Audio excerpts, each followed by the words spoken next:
Hey guys, how's it going? So I haven't streamed in a hot second. I had a couple days where I just wasn't feeling well, and then another couple where I was kind of busy. But either way, I figured we'd just hop in and do some more ascension quests. That's basically what we have left to do in Xenoblade Chronicles 3. I know actually the DLC 2 pack just got announced. It'll have a new hero quest, we already knew that. Apparently a lot of people were thinking this was Poppy. I actually wasn't under that impression, especially since we saw the canon Poppy at the end of the game's storyline, just for like a brief moment alongside Nia. But either way, there's also going to be challenge battles. I don't know if I'll stream that. Once we finish up this game, it'll probably take another week or two at the rate I stream. We have 14 hero ascension quests left. I was thinking about moving on to some other roguelikes, do some other stuff. I'm really not sure yet. Honestly, sky's the limit. But for today, I figured I'd like to continue the trend of at least doing 3 hero quests. At least until we get to the ones that have requirements. I've been finishing up each stream, you know, spending like 30 minutes or so at least trying to get some prep done. But I know we have quite a few left that do have like actual quest requirements. That's what we did towards the end of last stream with Fiona. So I figured we'd start out with Fiona's, maybe do, I was thinking Gray and Juniper. Theirs sounded pretty interesting, and they're on the list that I had marked as we could just hop in and do them. So let's hop into it. I know there was some interesting stuff with that prep where it was kind of mentioned Fiona hasn't really found another lieutenant. It kind of goes back to Colony, I believe this is Colony Muse, whole system of equality. Makes it a little bit difficult to have any kind of position and power, but I'm pretty sure this should be the... Yeah, it's voiced. Yeah, aside from the main story, I mean, the hero ascension quests and the hero quests are usually what's voiced, so we should be in the right place. So, the other day, right, Mickey was like... Okay. Yeah, I really have no idea what this one could be about. I mean, as always, you have like a general idea. You'd assume it's just the dealings of what's going on with this colony, but we'll see. I doubt it'll...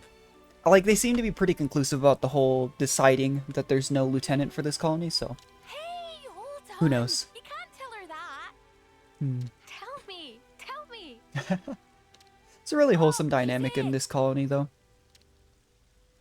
For sure. Sorry, Fifi, I'll just borrow you for 1 sec. Oh, okay. Yeah, Fiona's constantly super overworked and busy as well. That's a big common theme here, though. Flowers for Irma. People keep asking why we don't plant the seeds. We've been kind of brushing it off, saying it's been tough for you, but we're gonna have to do something. Yeah, I don't think it was ever stated to the rest of her colony that Irma was a consul. And I still remember thinking it was odd. I don't think we ever actually saw like her consul form. Whereas we even did with pretty much every other one. I don't know if this Ascension quest could really address that though. Because she's obviously already passed on. But we'll see. Right. Yeah, I'm trying to think of who all here, aside from us and Fiona, are actually aware of what happened to her. Hey, don't you guys think Tallow and Fifi have been really close lately? Well, he was like her almost temporary lieutenant, but then it really didn't seem like it was working out in those side quests. Then why are you so flustered? Very fishy. Oh my gosh.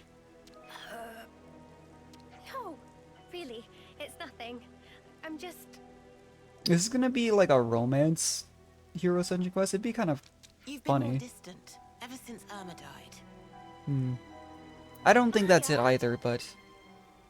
To get blunt with you, everyone's a bit concerned, okay? Yeah, that makes sense. We really are.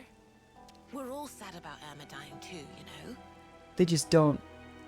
Again, they don't really know the truth about what happened. But it's even worse seeing you It's difficult, though. down like this. I'm fine, really. So why do you always dodge the issue every time we bring her up? You can't tell me it's not on purpose. Yeah.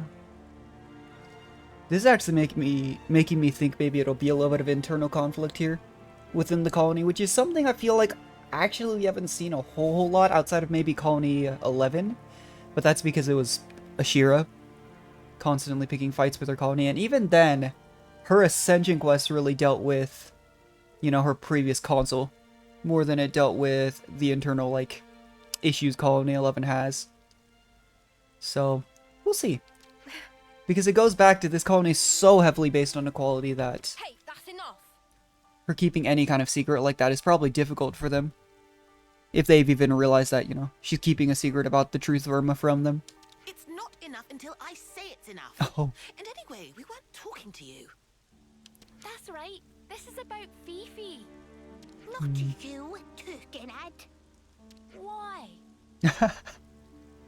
It's not just Poor about Tallow. Irma either. We're worried about the future of the colony as well. There's so much we want to discuss, but you're always busy in your own head. Okay. Are I you think they sure have you can't good share with intentions us? here, but it's... Especially Ayase here, but I think it's kind of the point of her character based on the side quests we've had with her too.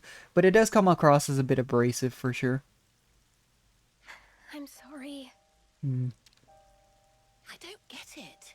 What's going on in there, Fifi?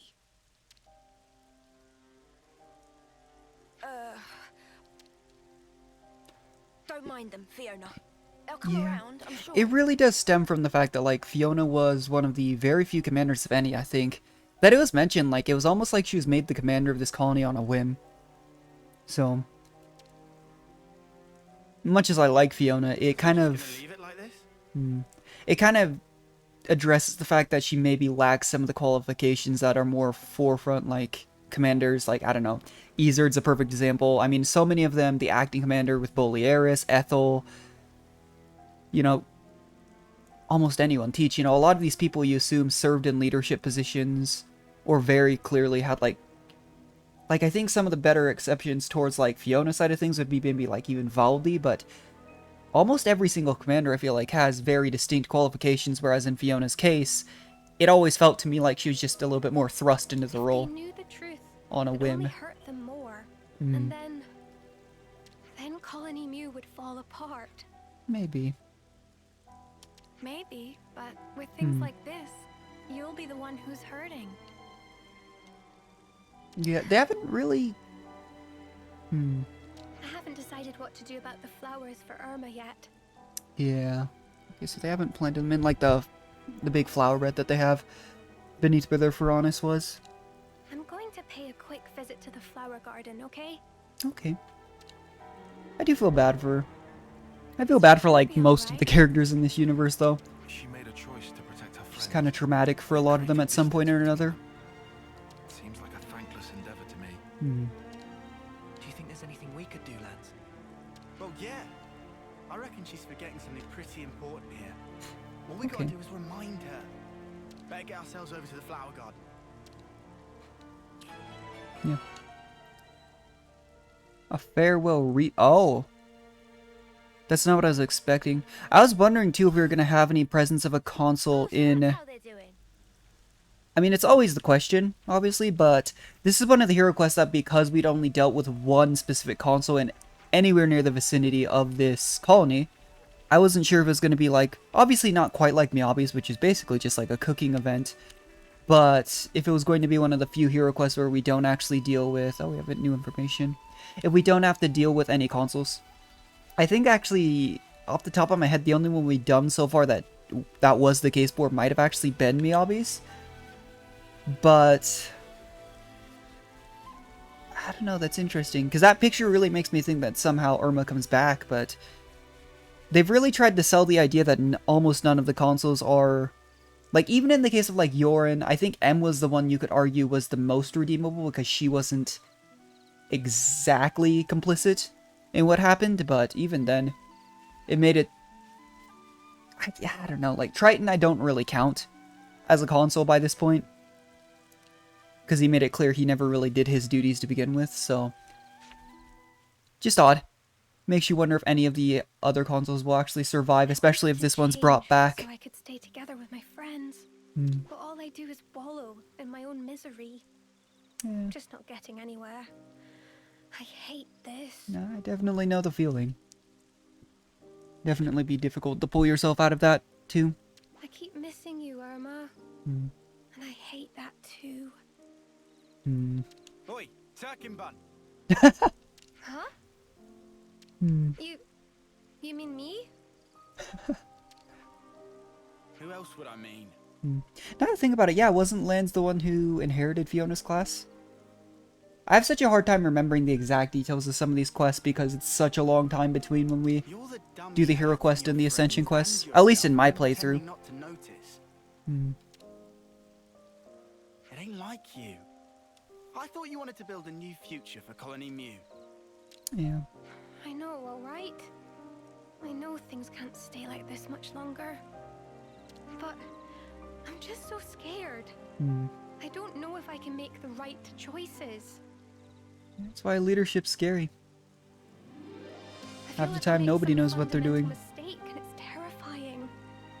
Even though we're here. Hmm. If you can't figure it out yourself, that's when you put your heads together with others. You even think of that? I agree with my colleague here. Though I must point out that putting his head with others may have adverse effects. Oh my gosh. Watch it. Just the level of sass between some of the main group is just never fails to get you. Hey, I know being afraid. Trust me. And I've also honestly wondered if it's that they don't want to maybe repeat the dynamics Senna tends to have with other characters, but based on personality-wise, it actually, you would think Senna would be really close to Fiona. But a worry shared is a worry halved, yeah? We want to help you, Fifi. Zanny, that's so nice. If Manana can lend wing with anything, please say. Senna. Banana. Oh, his land's gonna get called Lan again and get really defensive. You have to wrestle with everything alone. Next time you forget your friends, I'm gonna call you Fiona Featherhead. Oh, okay. That sounds cute. Manana also want to be called. I'll have to come up with something special for you. Oh my gosh. Jeez. Everyone, thank you. Okay, so about the flowers for Irma. Cannot grow flowers for Irma. Okay. What was that, Goo?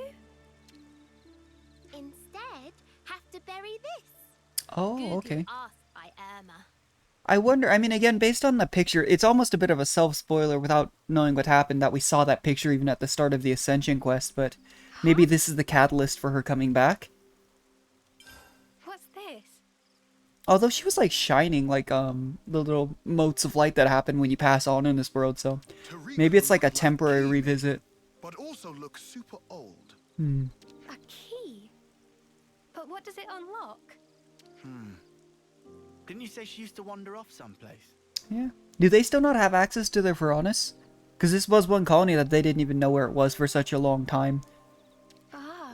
Although we haven't ever seen a precedent for Pharaonises having So any maybe kind of this is lock. connected somehow. Goo, did you hear anything else? When she used to go off. But you would assume she used to go off to deal with, well, it could be a number of things, but one of those things you would think would be maybe, again, the Pharaonis. Sorry. This is right above this meadow, too. Irma was woman of many secrets. Well, in an absence of obvious leads, we'll just have to gather information ourselves. Yeah. If possible, we should investigate the Arithia relay base. Irma was meant to be Arithia in charge relay of this base, whole huh? region. I don't even remember where that is, I'm gonna be honest. Is there? Sure, we've already been there, I just She don't left us a remember. sign or something. If she'd left anything, it would have been camouflaged at the time. Now, however, The effects of her power won't work anymore. We might see something that was hidden before. Yeah. Even without leads, should still go. You might discover more about steps of Irma than Fiona knew previous. Yeah, Irma's influence on this colony was definitely different. I mean, given how much she was influenced by Fiona. Lance can fix own power frame from now on. Oh my gosh. What did I say? He wasn't even trying to, jeez, be antagonistic there. Oh, look, you laughed. That's a good start. Let's go to Arithia relay base and check it out. Yeah, it's gotta be crazy, like they already live in such a chaotic world with such short Look for lifespans. information on the terminal in the data archives. Like Find out like your dearest friend, your lieutenant, was actually the consul you've been terrified of the entire time. Oh, so that's how they're doing. Interesting. Oh, it was this base, okay. I do remember where this is. I think we actually wiped doing something stupid out here one time. Because I know we had to run here for the story prior to going to Agnes Castle. Get there, won't we? Well, we've been We do have to fight them.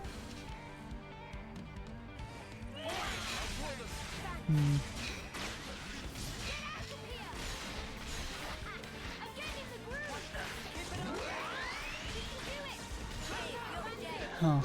Yeah, I don't know. It's just weird because I'm sitting here considering what all could happen in this. What is this soldier doing? I'm wondering what could happen in this Ascension quest. And you could argue that maybe Miyabi was just the exception that proved the rule. But almost every other Ascension quest that we've done so far, and I don't even think done the majority to be fair, has involved, you know, us fighting the console, obviously. Usually it's a console that we've dealt with in the colony prior to that point. But then we get, like, you know, Miyabi's, Kamerov's and Ethel's, I guess, as well, but that was more of a cutscene than anything. So it's really hard to tell for me if we're actually going to, like, I mean, I guess you could consider this fighting, but that's just in the path. Like, I'm genuinely wondering what kind of fighting and such we could be doing in this Ascension quest. Just because, do I actually have to jump down there and... Huh. I feel like that's not intended. But it makes you wonder, again, what in terms of fighting and such we'll have to deal with here. Because even if that console does somehow come back, Irma, I have my doubts that she'd fight us, that she'd be antagonistic after the way her part in the, you know, Fiona's hero quest did end. We'll have to see, though.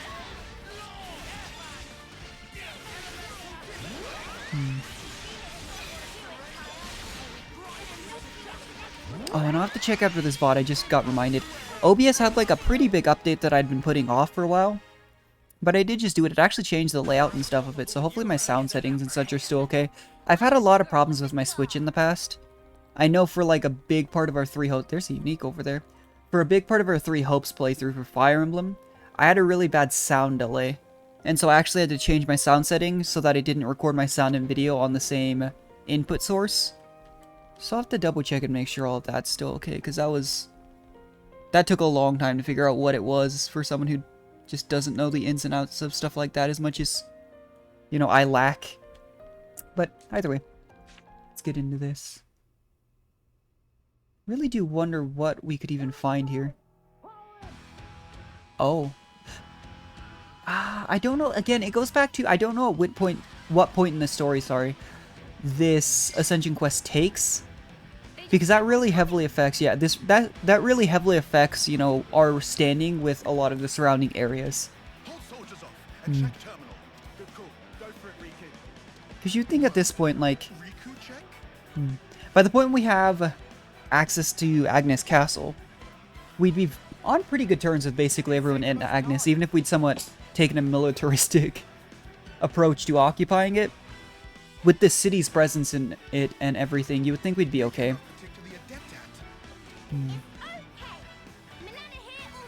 That's moral support, yeah.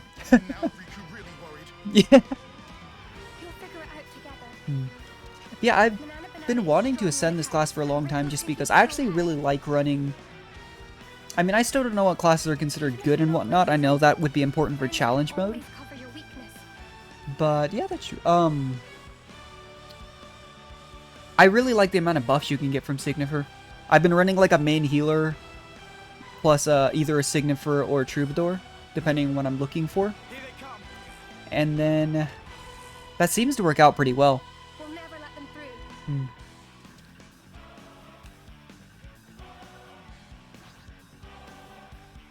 Just depends. Because for a while, once we got them, we were running a Troubadour and a Signifer, but it felt like, especially when our tanks got chunked and we didn't have chain attack up, that's where those two really struggled, being like the dual healers. And then, as always, if all of your healers go down in a given fight, you basically lose the fight. I know we finally do have that accessory that lets another class heal. I mean, sorry, revive. And I've been meaning to put that on a tank. But overall, you know, putting that aside, and I haven't done that just because I feel like I don't know how much difference the accessories make stats-wise. But to me, it just seems like if you're trying to get your setup so that your tanks or maybe even an attacker that happens to survive a lot of the time has to revive another class. My team setup probably isn't that great to begin with if that's happening. Although, as always, you know, most of the time we wipe, it's because of like a big AoE just claps our attackers and our healers. So, I don't know.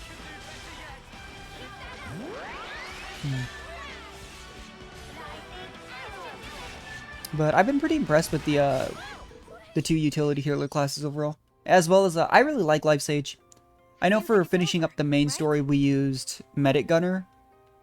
But that was literally just because we wiped one time and I knew if I didn't find something really good healing wise. I think we actually switched off Ashira to, I think it was like Miyabi for the endgame too, because you have to sit through like 20 minutes of cutscenes if you wipe on the console Z fight. A large-scale map of Agnian territories. Must be strategic military information. Interesting. I am a little bit confused. I think it's maybe just for story purpose, so they didn't have to add a bunch more stuff, but they're making it sound like this is where Irma used to go, but this is obviously like an Agnian military base that we knew was here already. Unless this is like getting information where Irma... That could be it too, but I'm a little bit hazy on the details here. Security much too tight to crack. It seemed locked even more tightly than Yeah. last time. I mean, Riku's a mechanic. Not exactly a hacker. No, hang on. How about here? I don't know That looks why... like a military installation. I guess they are an Agnian colony, but why they might have information on where Irma There would was have never been. anything there. Is map wrong then? It could be, but No. The management system is still functional. story-wise. There's something here. No mistaking it. Then we should definitely check it out, Fifi.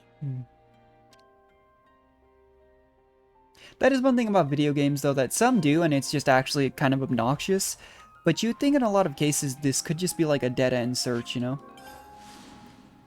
Obviously, they wouldn't make like an ascension quest without some kind of purpose like that, but just makes you think, you know? Either way, it's somewhere we haven't been before. The Cadenzia region is one region that I constantly find myself running around and realizing that there's stuff I haven't seen before. Just because... Oh, I don't know, just so much exploring just to get anywhere here. Because you have to take the ship everywhere, and then all of these land masses, some of them you don't actually have an access point to. So, I'm interested to see what's over here. But this is one region, I found this in basically every place where I explore some more and I realized there were secret areas, there were Doesn't seem to be anyone around. small little things I hadn't been to. But this region in particular, it's like every other time we do any quest in here, it marks out somewhere that we haven't been. Just kind of crazy.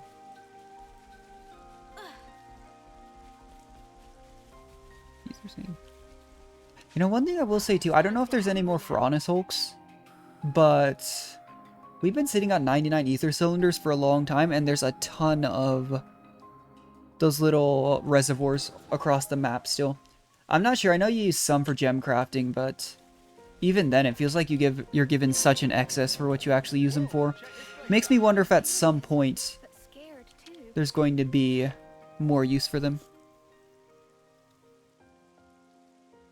Is this a consul's mask? That would explain why Irma never used it if it was here the entire time. Mystery very strong in this place. Must be secret base. Interesting. Quite a ways away from Colony Mew. I mean, game distance-wise, it was like 1,000 plus What's meters. this? Irma's private data. Oh. And here, someone else's. I wonder if Irma ever expected us to find this in particular. Because if we had to go through a database in an Agnian base, you wouldn't exactly, from her perspective, probably expect us to ever find it. What kind of person to become. She also might have needed to disguise herself as someone else when dealing with Kevez. That's also true. Here's a list of targets for harvesting. And it seems to include Kavasi people. She must have served as consul for Kevez too. Oh, okay. I mean, we knew Mobius was present on both sides of the war since the very beginning, but... The periods when she disappeared Huh. must have been times when she acted as a Kevesi consul. I wonder if we, well, then are we going to go visit the potential colony where she could have been a Kavesi consul? That would be pretty crazy. But I think it'd have to introduce a completely new colony, almost like they did in Side Story Taion, where it wouldn't really be a lasting thing. I should have known we'd find something. So why does it hurt so much? It must be really hard for you. You must feel like you're getting knocked down time and again. Yeah. But still, you've decided you want to know the truth. Am I wrong? No, that's precisely it. I decided I didn't want to forget, even if it hurts. Yeah. No, I do feel really bad for Fiona. They just keep hitting you with stuff like, even characters you wouldn't expect to feel super bad for, like Ashira, finding out about the wound that keeps returning over each lifetime on her neck. Stuff like that is just crazy how much trauma exists in this world. I mean, it's a Nintendo game. I'm sure that's practically... I've actually seen some people making fun of that in like little YouTube clips, because for most of the playthrough, I completely avoided anything actually about this game, just to not get spoiled. But I think that's actually become a bit of a meme, hilariously enough, about how much people like curse and such in this game. True. We not used key yet. Friend got to keep it together. Fiona already learned they're more in world Yeah. than can see with eyes. Yeah. Well, we'll see. Thank you, Rickles. Rickles. I love that, like, because the only big nickname I think we really had for most of the playthrough was Senna called Miel Mimi, but now Fiona's out here giving everyone nicknames. It's kind of cute, actually.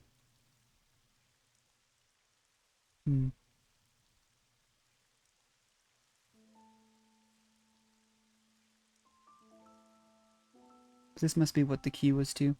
So I was completely off the mark and thinking maybe it was just something in the Furnace. His box.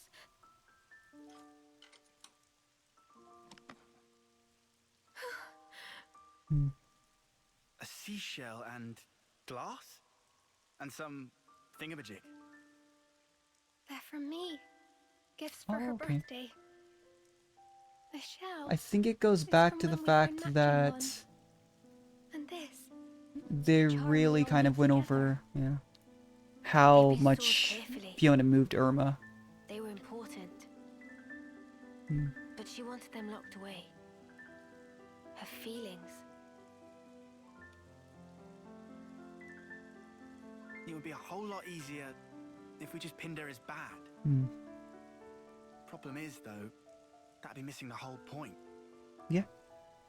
It's hard to sort fact. It's what from gave so fiction. much like hesitation to some of the That's what I consoles like always Yorin Umming and and ahhing. M and N versus like say console D, who was basically just a found it? serial killer What even matters? before.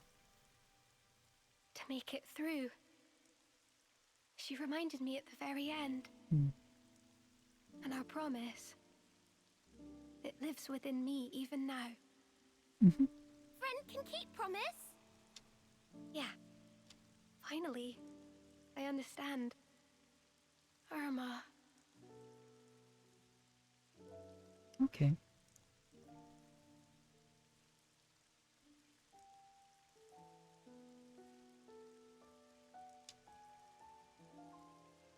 Huh. So she's not bringing him back And with this? her? We're just gonna leave it. It will be easier to show. Oh, are they going to everyone, bring everyone here? rather Okay. than just telling them. So you'll tell him what the deal is. Some won't be able to accept it, I'm sure. But still, for the new colony Mew, we have to be strong enough to face anything, even things we don't want to see, unless we can overcome that hurdle. Okay. I think Yeah, this is good character we growth won't for... be able to Because really before, I change. mean, even at the start of this quest, her entire purpose was to protect and shield her friends from it. That's what Irma taught me. Whereas here she's kind of showing that she does Are you realize alright? it's important to make sure that the Thanks, colony Amy. itself and her friends can Fine. stand up and face forward on Irma's their not own. with us anymore. But the things that she left for me are many. The colony, my friends, I'll protect them with all my might. Okay. Come on. There's a lot to do.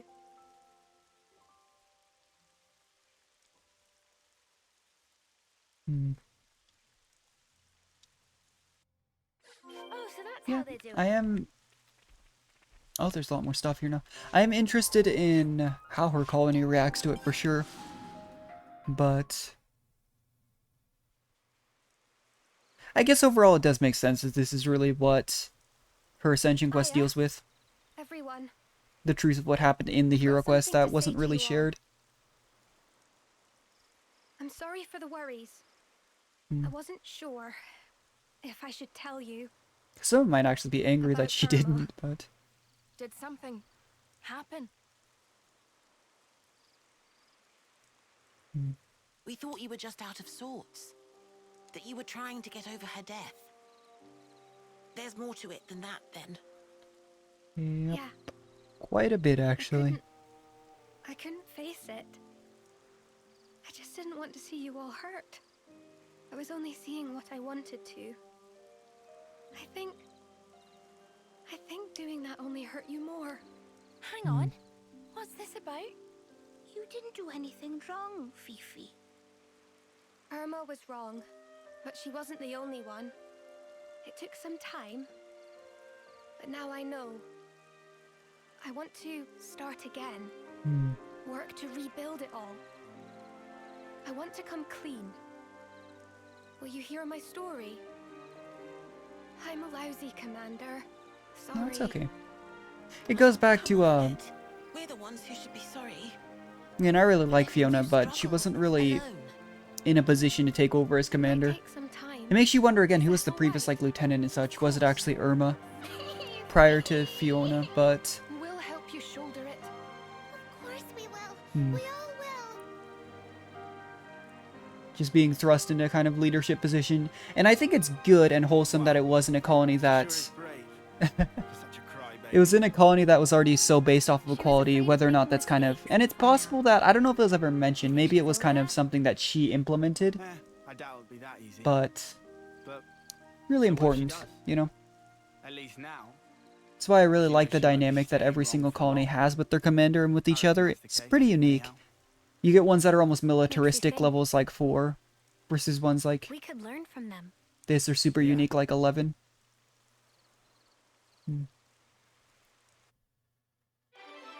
Oh! Interesting. So that picture actually... That was a really short Ascension quest, actually. I was expecting this to be a lot longer. Some of these aren't actually that long, though. But I'm actually genuinely surprised. I thought based on that picture there was going to be some kind of revival. Just because it goes back to the whole... There's the cycle of rebirth in this world, you know? Even if... Oh, I guess no. That doesn't happen with consoles. That's the first time, though. I think most of the time the picture that shows up on these hero quests and ascension quests is something that actually, like, physically, tangibly happens. That's really interesting. Either way, that was a really wholesome one. We didn't really do any fighting. It was literally just getting through that one fight at the base, plus, getting, I guess, to that point in the base, which was just us fighting a couple, like, level 40-something elites. Either way, that was nice. But let's hop into Gray's Ascension quest now. If they're all going to be this short, maybe we'll do another one. That's what I'm here for. Looking at my list here. And... I think we still have a couple that we can just jump straight into. Aside from the other ones we were planning to do today, but let's still do Gray's and Juniper's first. Gray should take place in this city. Gray's another one that I'm not really sure what could happen. You know, you obviously would assume it probably has something to do with his role in the city, the fact that he's almost like a covert operative that goes off on his own. We met him on a solo mission way out where, but just makes you wonder. Oh, so that's how they're doing. Yeah, it should be this one. I still have no idea, by the way. I found the other one. I remember... I think I mentioned it. There's one up here that we couldn't find for a while, and it was because I didn't even know there was an entire second, like, little landmark up here. But that was about some random side quests. I don't think we'll do the majority of the side quests on stream. I just don't really... I might do them in my off time, but I don't think they're... Like, for example, this one was about a guy who wanted to propose to someone, and it was something about, like, having to impress the father of the bride, or something like that, get his acceptance. But this one here's still in a locked room, and I still have no idea how to get to it. But I don't think it can be anything too vital to the story by this point. I think basically everything left, even the Ascension quests technically, are pretty much just optional, non-canon even. Oh, hey, it's Boom. Hits me every time. Cannot believe they named a character that, but... Let's see, is that Monica? And that's Monica and Gray's wife.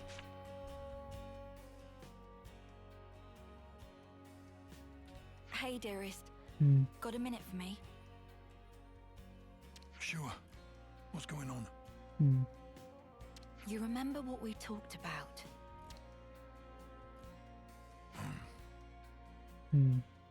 About even to his wife, he doesn't really say anything. So help me, Gray.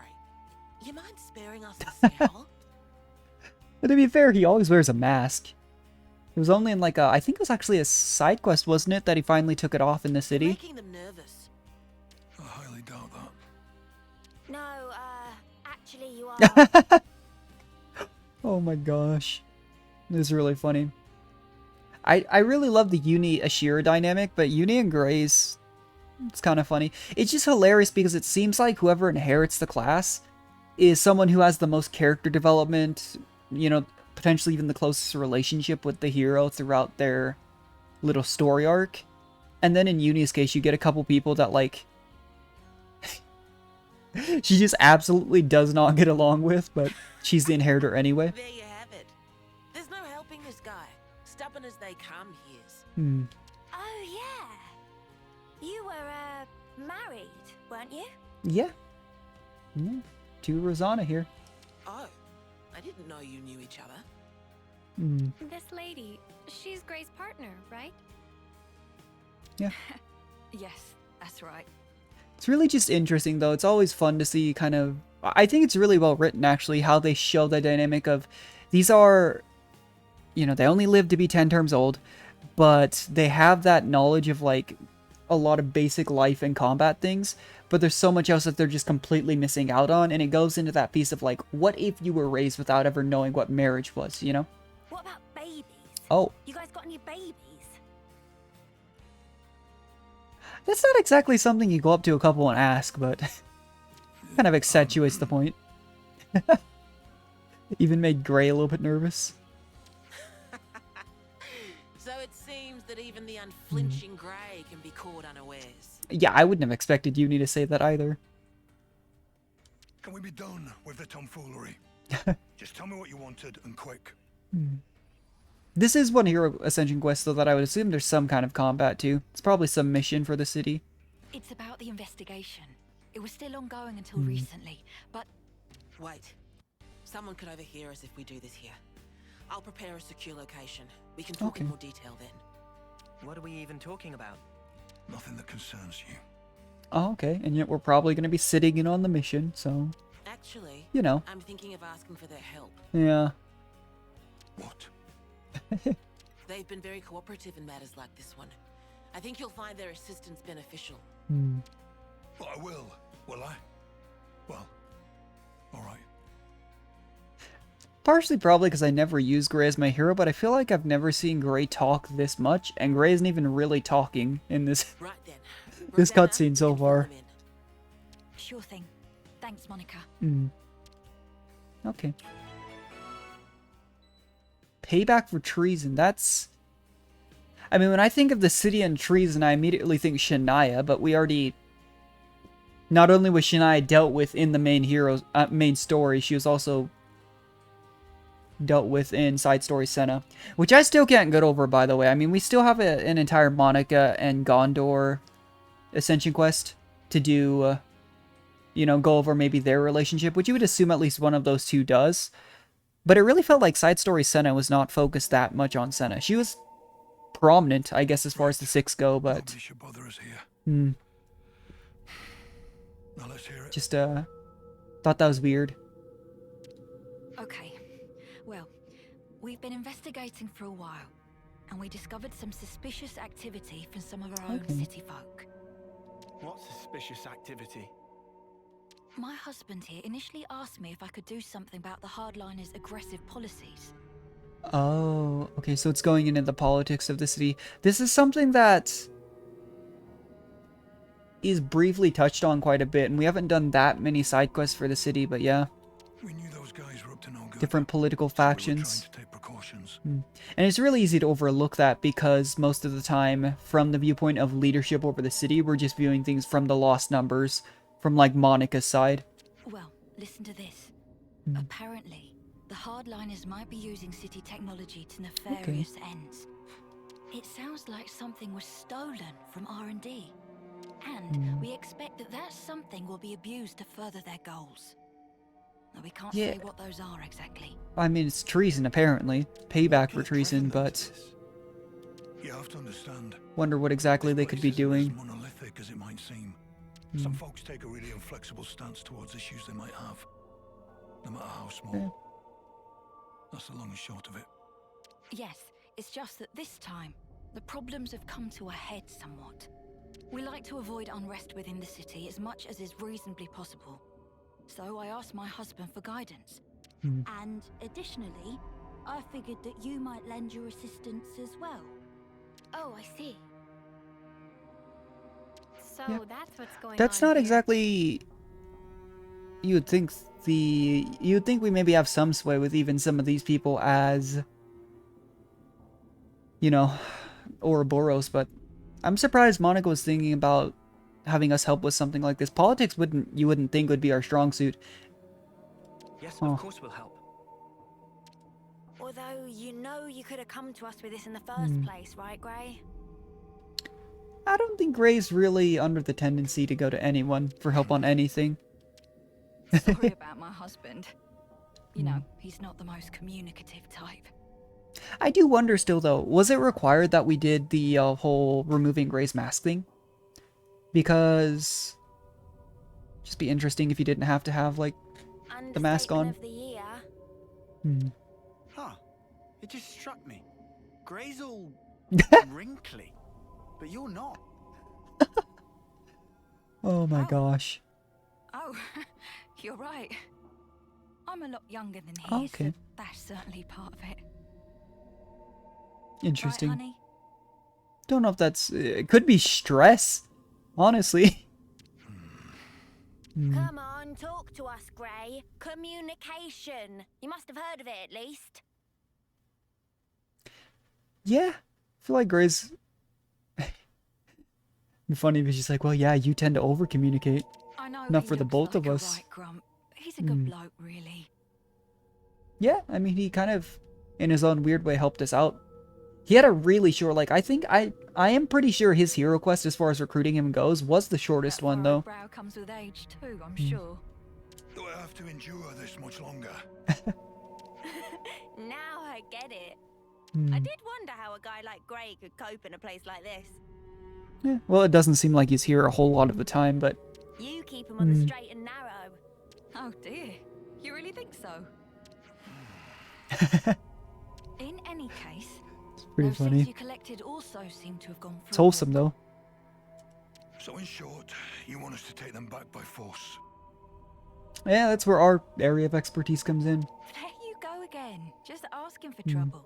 Oh, No maybe not. need. I'm sure we can resolve this amicably.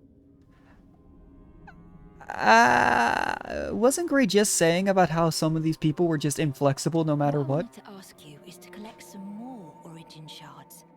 Oh, okay. They're valuable things, and we'll be in deep trouble if we run out. We've got an approximate location, so let me give you that first. We can handle this, no problem. Looks like we're doing this, G-Dog. G-Dog. I was just talking about how funny it was that we were getting random nicknames from Fiona in her Ascension quest. And now we're getting G-Dog here. Yes. It's pretty funny. Surprised he didn't say anything on it. Well, I reckon. Don't throw your back out. That should be my line. You're always so reckless. Yeah. I know. I know. They really made Gray to be a super edgy character, didn't they? So Gray's what passes for a good bloke round here, huh? I don't think being I told you not to maunder on. Go Dado to Isle. It goes back to what I was talking about. There's so many places in this area that I haven't been. Based on the looks of this, maybe we have to take this line here. Maybe. But you don't have to be talkative, whatnot, to be a good person. Don't know if there's really a set list of requirements for being a good person, but I mean, when you consider how hostile so many people in the city were at the start, which, to be fair, is just a common theme in this game, you know? Everywhere's in, like, a perpetual state of war, so... Not exactly as though everyone gets along at first glance. I guess we did fight Gray at the very beginning, too, huh? Now that I think about it.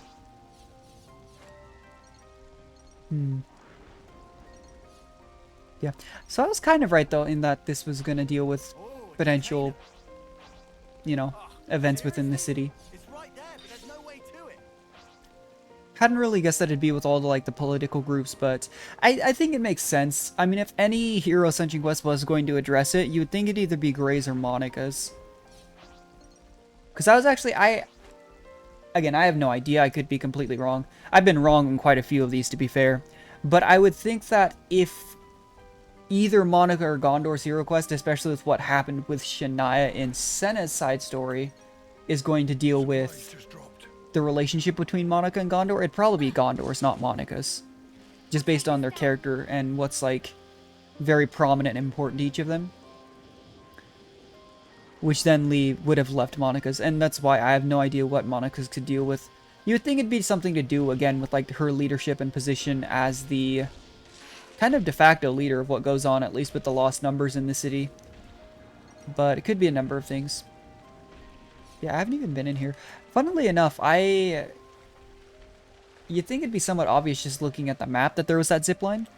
But I'd run around this aisle a little bit. You could probably tell by the map without actually going into this central part. Just because I never rode that zipline, but... Oh, oops. I also realized a little bit ago, you can just draw your weapons in the water. I don't know if I realized that on stream, but I remember being really surprised. Because I couldn't figure out how you're supposed to fight things in the water. Thought you had to bait them back to shore. And then I realized off stream at one point, I was like, oh, I can just fight these things here. It's one of those things, the same thing as like me realizing I could hit left trigger X here. Just to pop up the current map instead of hitting plus to go to the destination. Or going through the menu. I didn't know that for like the entire playthrough. Just kind of awkward stuff, but to be fair, I'm the type of guy that would do really well in like school and stuff and then realize like, oh, I have some stupid stories about me realizing stuff. There was one point where I did not realize until I had my license and my car for like 4 or 5 years. When you have in an automatic car, like a 3 or 4 or so setting, I have a 4 setting on my old car, and I thought for a very long time that meant it was 4-wheel drive. So one time in a blizzard, I was driving that, and I came home, and I told my dad, I was like, yeah, I put my car into 4-wheel drive, and I couldn't figure out why, like, I wasn't getting good at handling. It actually felt worse. And he just looked at me for like 10 seconds like I was a moron. In like a loving way. But he just looked at me and was like, yeah, your car doesn't have 4-wheel drive, that just puts it into 4th gear. So I was driving around on ice in the middle of like the winter. Just casually in 4th gear, you know? Definitely not where you want to be. Just stuff like that I always just realized, I'm like, man, I'm really dumb. You know, the argument my friends would always use would be like, oh, it's just street smarts versus book smarts, but pretty sure I'm just dumb. Either way, though.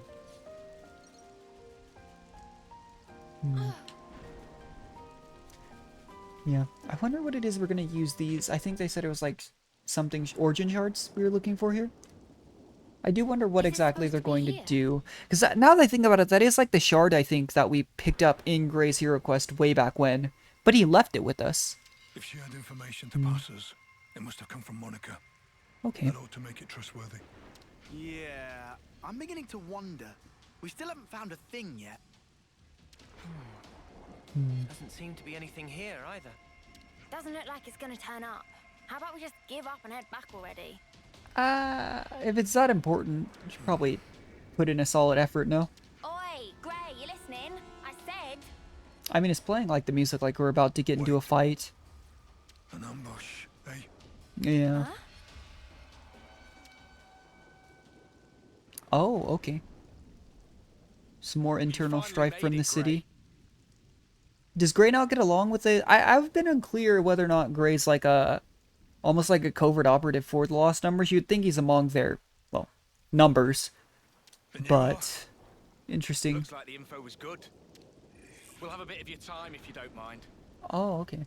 I thought the info, what happened to this info came from Monica, so it should be good. Monica's seemingly on good terms with Gray, but... I mean, obviously we're dealing with internal strife within the city here. So, could be that.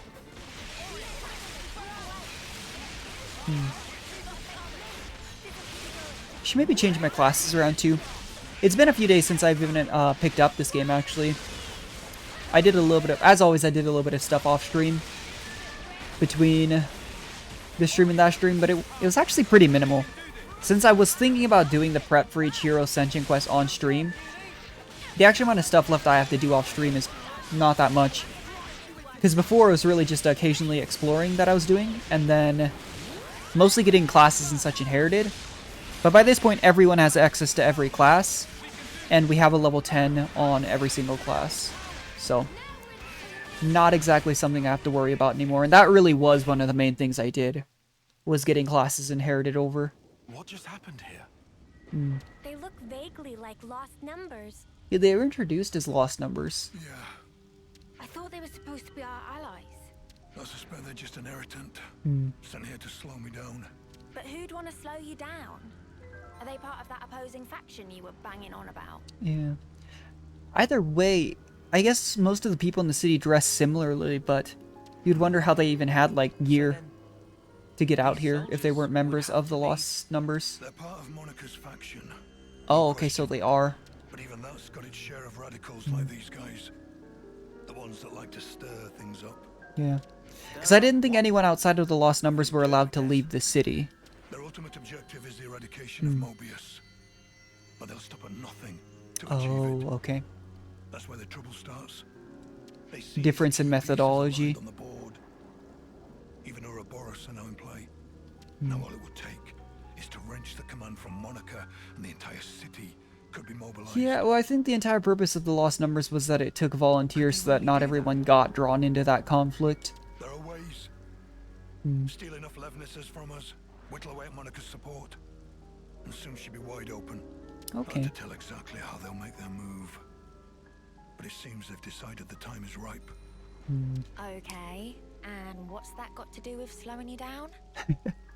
Unlike most city folk, I'm a lone wolf. Yeah. Maybe they didn't account for me in their calculations and just simplified the maths. Since Gray's It's not possible, usually in the city, yeah. they would have to get him where they want him, then restrict his movements. Oh, right. Oh, were now they I just get trying to draw us out of the city then? So that means they probably fed Monica the fake information. Because we did note that this information came from Monica. Doesn't that still seem weird? It was Rosanna that told us to come here, right? Yeah. That's right. And we were ambushed. That would suggest an information leak. Oh, that could be it too, yeah. What do you want to do now? They just found out about what was going on here. Whoever goes up against me, they're getting crushed. That's all. And what about Rosanna? We're going back to the city. You... Keep up. I really don't think that they're gonna come out with the whole Rosanna's the traitor working against Gray thing here. I have a really hard time imagining it. I'd be really sad, actually, because she and Gray have, like, a really wholesome relationship. I hope you weren't followed. Oh. Well, once again, I might potentially be standing corrected here, but... We've got enough decoys to keep them off our case, so I doubt they'd find us so easily. Interesting. Still, if we keep twiddling our thumbs, Well, it's might only as a well matter of see what's time actually the before they case rumble us. before we jump to conclusions. We've already sent men. Well, that was unavoidable. He's Vandom's man through and through. 5 years we've been biding our time. Now that we have a chance, we can't let it pass us by. See, the thing that they're not considering too is they're like, all the pieces are in play, including Ouroboros now. What's to say we're gonna listen to them? We're on such good terms with like Gray and Monica. Yes, agreed. What's to say we wouldn't just So dip? why'd you jeopardize everything by stealing that thing? If it hadn't been me that noticed first, our whole plan could have gone up in smoke. Okay. But it's interesting to see Rosanna with like the eye patch and stuff too, because I had always been under the impression that she was no longer like in active duty. Well, maybe this would Whereas have this happened suggests if you otherwise. hadn't been taking your sweet time with this thing. Calm down, both of you. They'll never find this place. And even if they do It's realize something Gray. to miss, I've got ways to keep Monica off the scent. If you say so. Getting her out of here will leave one fewer obstacle in the city. The only problem is Gray. Some problem, though. He fought with Guernica on the front lines. And his nose is as sharp as ever. Still, you can handle him, yeah? I mean, it's his wife. I don't know if she means in terms of combat or not, but we've never seen Rosanna fight. Don't you worry about that. Well, that should earn us some time.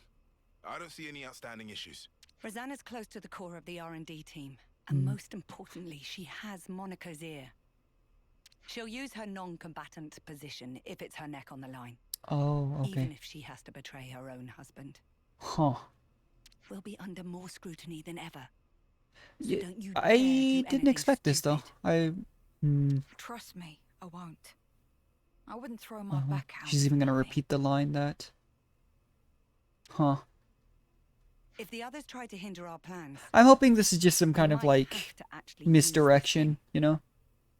Rather than this thing. actually like Rosanna Action betraying ASAP. the city and Gray and whatnot. Because that'd just be really sad, in my opinion.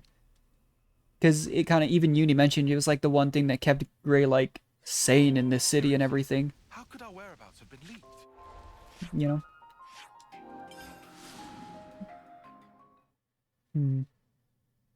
We'll see though.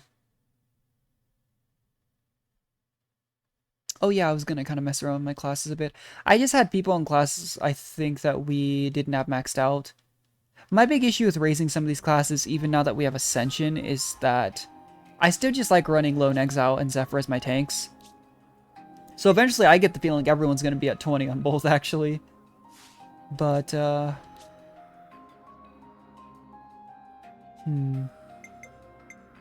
try some classes we haven't used in a second. Maybe use some more Machine Assassin. We didn't use much Seraph, actually, now that I think about it, too. But that's because Seraph, now that we have a Royal Summoner, I think we could maybe get... Oh, we did have a Signifer. We could probably get away with, Did I say Royal Summoner? Now that we have a Life Sage, we could probably get away with running Seraph. But I just wasn't the biggest fan of Seraph. It felt like it was just a little bit too risky to me to be constantly chunking yourself. I mean, I compared it to, like, Hu Tao from Genshin Impact, but the reason Hu Tao works is most of the time you basically need to run her with... Like, I run her with Zhongli, like a shielder or something. That's not exactly something that happens in this class. Tanks are usually pretty good about keeping aggro, but attackers and healers have such little health. All it takes is a couple AoE attacks once you've already chunked yourself and just to keel over a bunch of times. We'll see, though. I really like the design of Kamarabi's weapon, though. Gray, Oh, it's Travis. you're the guy who works with Monica. There's something I wanted to pick your brains about. Let's hear it. I've heard your Rosanna has been trying to get outside. I see. She was stopped by the soldiers and turned back just like that, they say. Yeah. Just for my own conscience, I went to check it with the R&D team, but they said she'd not come in that day. Yeah, she's really given a lot of the red flags off, isn't she? By that lot who attacked us. You were attacked? That's an optimistic way to look at it, yeah. It's nothing. Keep going. Right, well, that's about it. It just seemed a bit fishy, I honestly... is all, which is why I wanted it noted. I don't know, it just... What did Monica have to say? I'm just running in my head what this actually could be. About that, she actually took an away team and went out. Oh. Something about a request from Rosanna. Yeah. Seemed urgent. She's very clearly very implicit in what's going on, is what I'd suppose it like must to have say, been but... get the boss moving like that. I wonder what that's all Yeah, about. maybe we get the good outlook. And this isn't like a marriage-ending Ascension quest. No clue.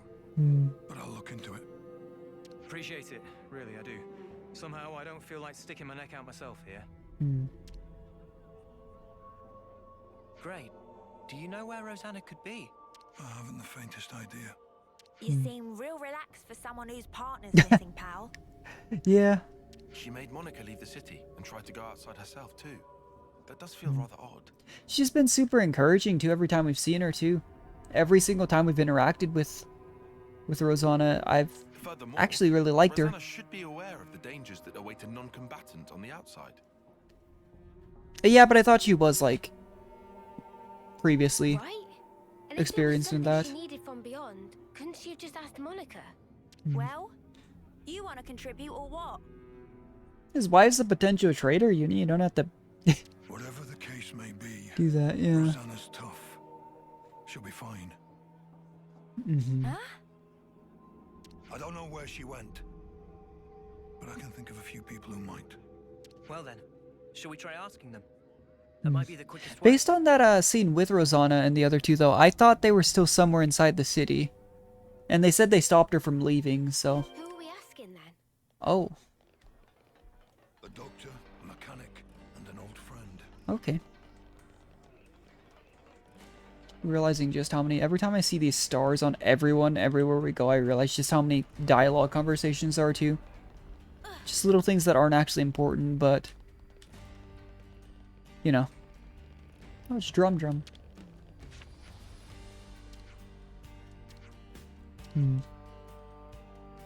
Not seen her for 3 days.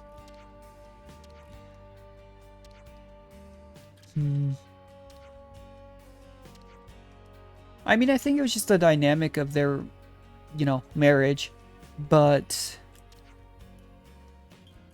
never really seemed like...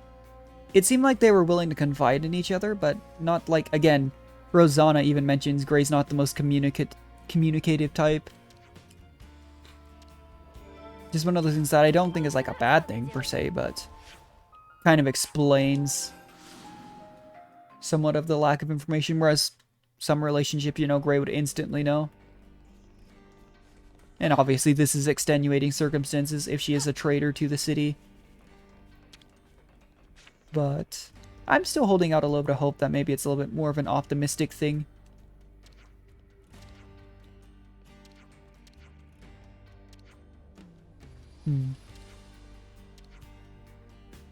Not really compatible with that. Ooh. So the issue is when they say like she's not really of the same mindset of everyone else there. It actually really does lay down that groundwork again for her actually being part of this faction here. Saucy.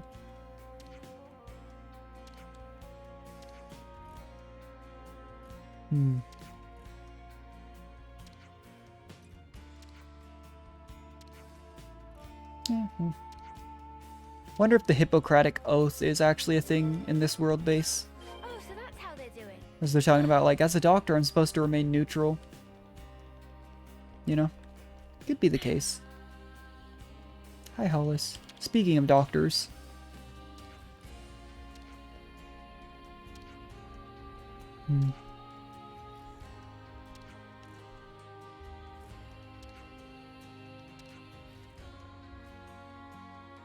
Yeah. Interesting. Hollis got in trouble with the... And he says 5 years ago, that's kind of when they were talking about how long they've waited.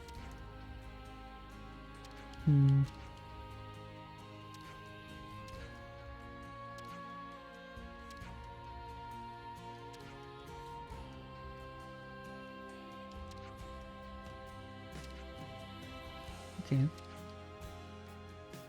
It's on the edge of Rebellion Plaza.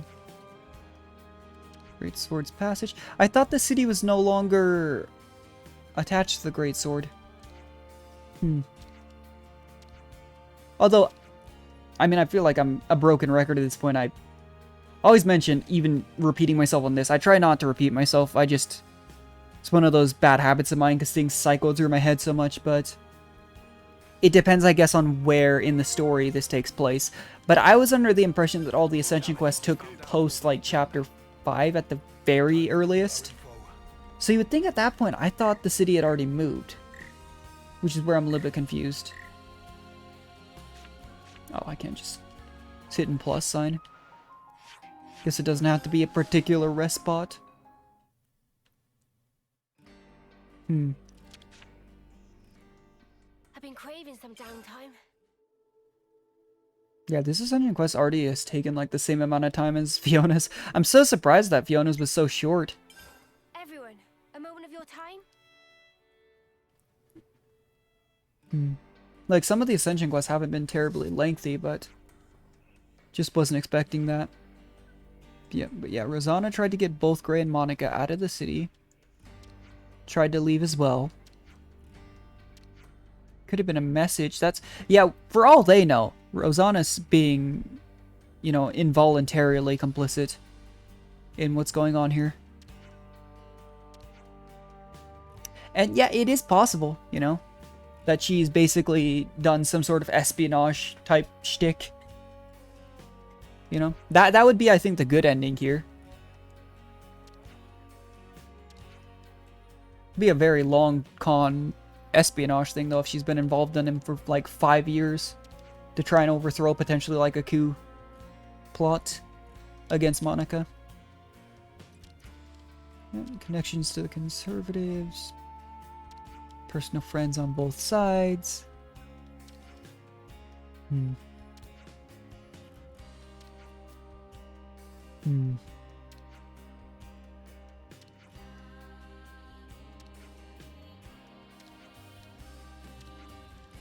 Interesting. Yeah, that's probably what's gonna happen. Well, oh.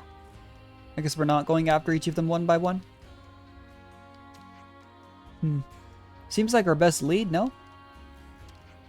Oh, I guess we're gonna... Yeah, the automaton that we don't know where it is. Oh, does Gray already know?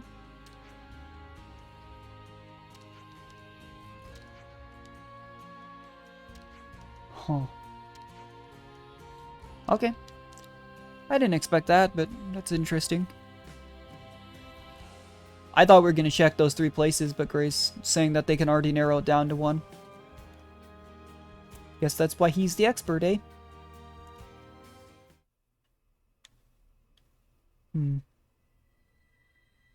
So are we just going to show up while they're dealing with this? Out there?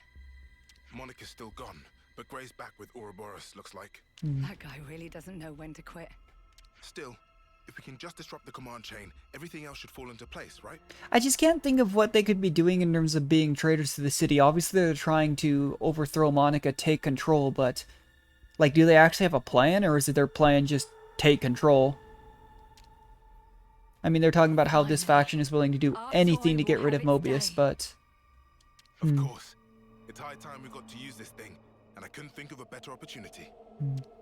Oh, So, yes. automaton. She turns out exactly as I'd hoped. Makes me wonder if it's similar to like an autolev.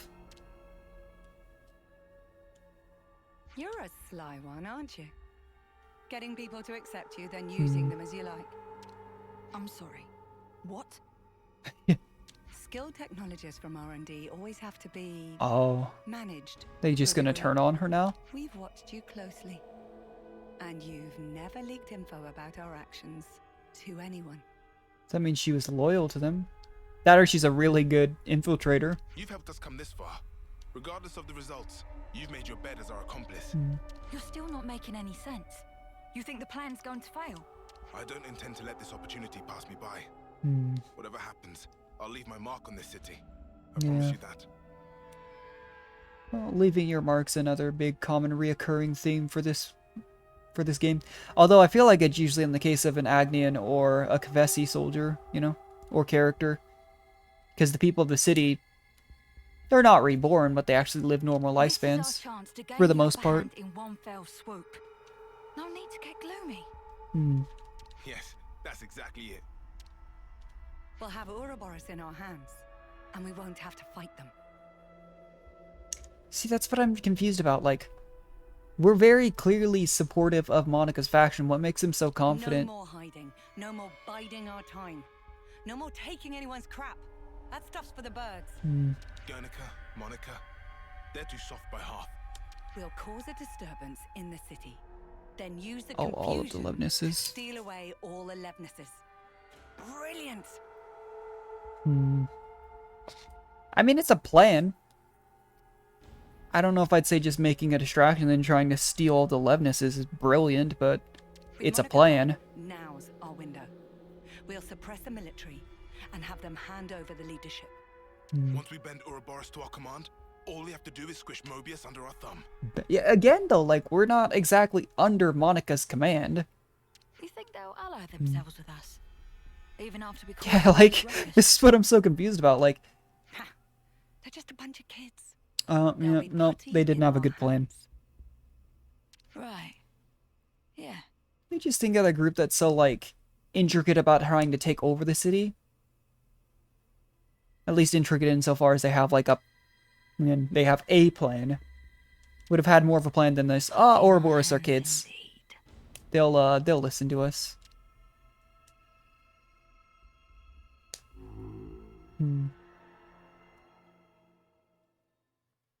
Interesting.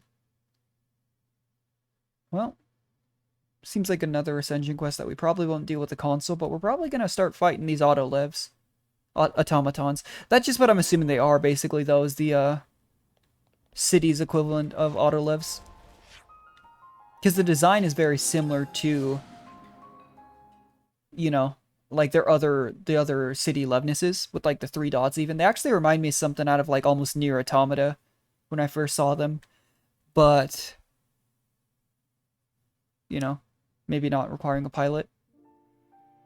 I still thought it was really odd that it seems like, you know, potentially now the city has access to things like that, and Agnes has it, but the Kavesi side, which had mechanics such as Riku and Valdi, didn't really have that equivalent. Is it really here? Just always seemed odd. Like, even Valdi mentioned that, like, in Alexandria's Hero Ascension quest, you know, he tried to tinker with getting something like that to work, but it never did. It just seems odd to me, because it didn't ever to me feel like there was a mechanic of that caliber introduced on the Agnes side of the war.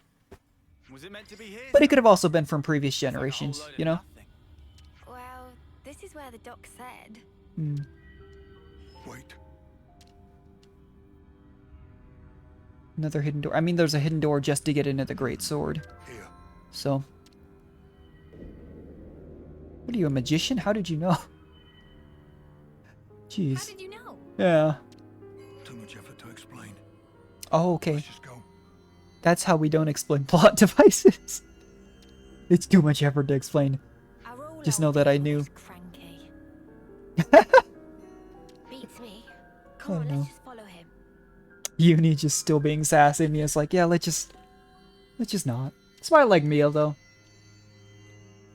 Don't get me wrong, like, if I had to guess the most popular character in the community, I would assume it's either Uni or Ethel, personally, but I really, really like Mia. Up ahead. I would say of the 6, Mia's probably my favorite.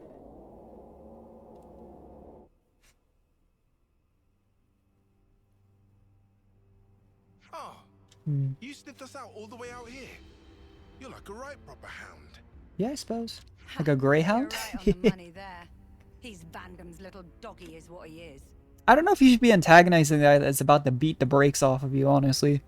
Doesn't seem like a good idea. Nothing for you here, Grey. Go wag your tail Oh, somewhere else. yeah. Just tell him to go away. That'll Whoa, they're super really work. laying into you. Go on, Gray, give him a real tongue lashing. With like all 6 words you've said, all quest. Yep. No need. What?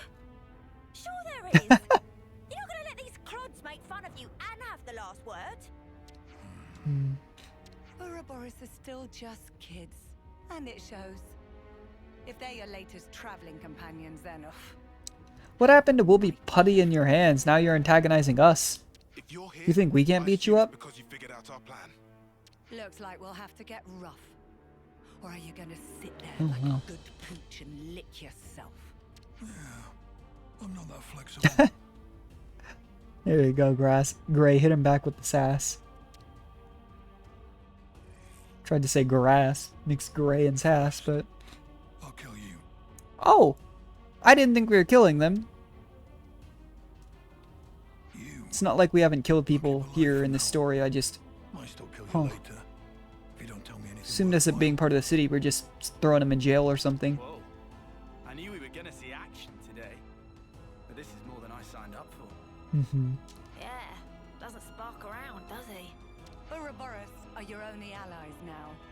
Hey, we're pretty fierce allies, huh? Rosanna is on our side. You still want to fight? Of course.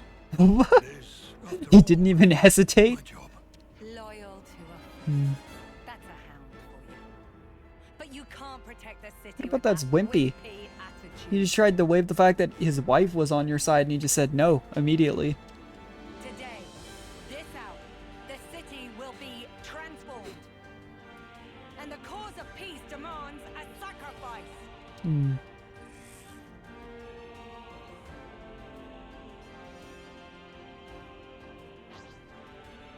Are we literally okay? We're just fighting the sentry. Hmm. Yeah, I've been meaning to play a little bit more Machine Assassin. Actually, I really like. I don't know why. It might have been because like. It just I actually really like Sagiri. Even though she doesn't really have like a personality per se. You know, it's almost meant to be like a robotic-like character. I remember being pretty surprised, expecting that potentially like the rest of Colony Zero would be more like her, when in reality a few of them have a little bit more lively dispositions. But she reminds me a bit of like the character from like the SAO movie, like it's like a prequel. No, the No Game No Life movie. Sorry, I haven't ever gotten into that series. But I remember at one point, you Discord friends and I ended up watching it together. Because it was, like, one of our friends who is really into No Game No Life said it was, like, a good standalone movie. And it was. And I actually really enjoyed it. Still haven't had a chance to get into that series. The series I've really been following up with recently are, like, Jujutsu Kaisen and Record of Ragnarok. A while back, I was pretty caught up with the World of Atoma games is Tough for Mobs. I'm probably a few chapters behind now, but that game also only releases, you know, sorry, that manga only releases chapters every, like, month, I think. So, we'll see. But there's a good number of series I'd like to keep up with. I kept up with Demon Slayer from the time it, like, actually from the time it was at, like, the Rengoku fight, I think, up until the time it finished publishing. That took a couple years, though. Growing up, I followed, like, Prince of Tennis, you know, the big ones, Naruto, Bleach. I'm not caught up on One Piece, actually. I'm back at, like, the Wano arc. But I followed Bleach literally from, I think it was the Hueco Mundo arc, to the very end, like. It's kind of interesting stuff. At least that's when I remember reading it. What the? Might not have been that point. Because a lot of those series were really old. Like, coming out before I was born. Kind of crazy, but... You bitch. Oh. What did you So do, she was, Rosanna? like... Okay, so it seems like we might have been right about the infiltration thing. There's a power threshold. Hmm. Like a maximum? It's an interesting system. Maybe? Little Drum and I incorporated it. Yeah. So now you decide to turn on us. You'll wish you hadn't done this. Maybe. No. I haven't betrayed anyone. Yeah. At any point. It seems to me it's completely slipped your mind. Hmm. When you were all acting so fishy 5 years ago. It was me who broached... Okay. So maybe she was just straight up infiltrating it. Again, it's what I was mentioning earlier, though. It's like, that would have been a really long con infiltration, but if anyone could do it, would make sense. I mean, she's married to Gray, after all. To you, when you roughed up the Oh, she brings back up, too? When Hollis was beat up? You don't remember? And the conservative leader, Garrett, who put you in touch with him? Me again. We'd round up all the unsavories and toss the trash all at once. Okay. And now, your time's up. My dear husband doesn't like me staying out. So now my I'm actually really glad that it turned out this way. Because again, it makes sense why Gray was... Like, Gray was very confident in her the entire time. He's like, she's tough, she can take care of herself. I wonder, was he actually aware, though, that she was in this infiltration just kind of pretending ignorance? Because either way, I just... the entire time in the back of my mind, I was like, I really hope this isn't like a marriage-ending Ascension quest. They've really pushed like the whole cursing and stuff. Even like some of the, to some extent, like the whole killing for a Nintendo game, but... I mean, it's not like... I don't mind it. I mean, I play roguelikes and such. But, with like some really dark themes. I just...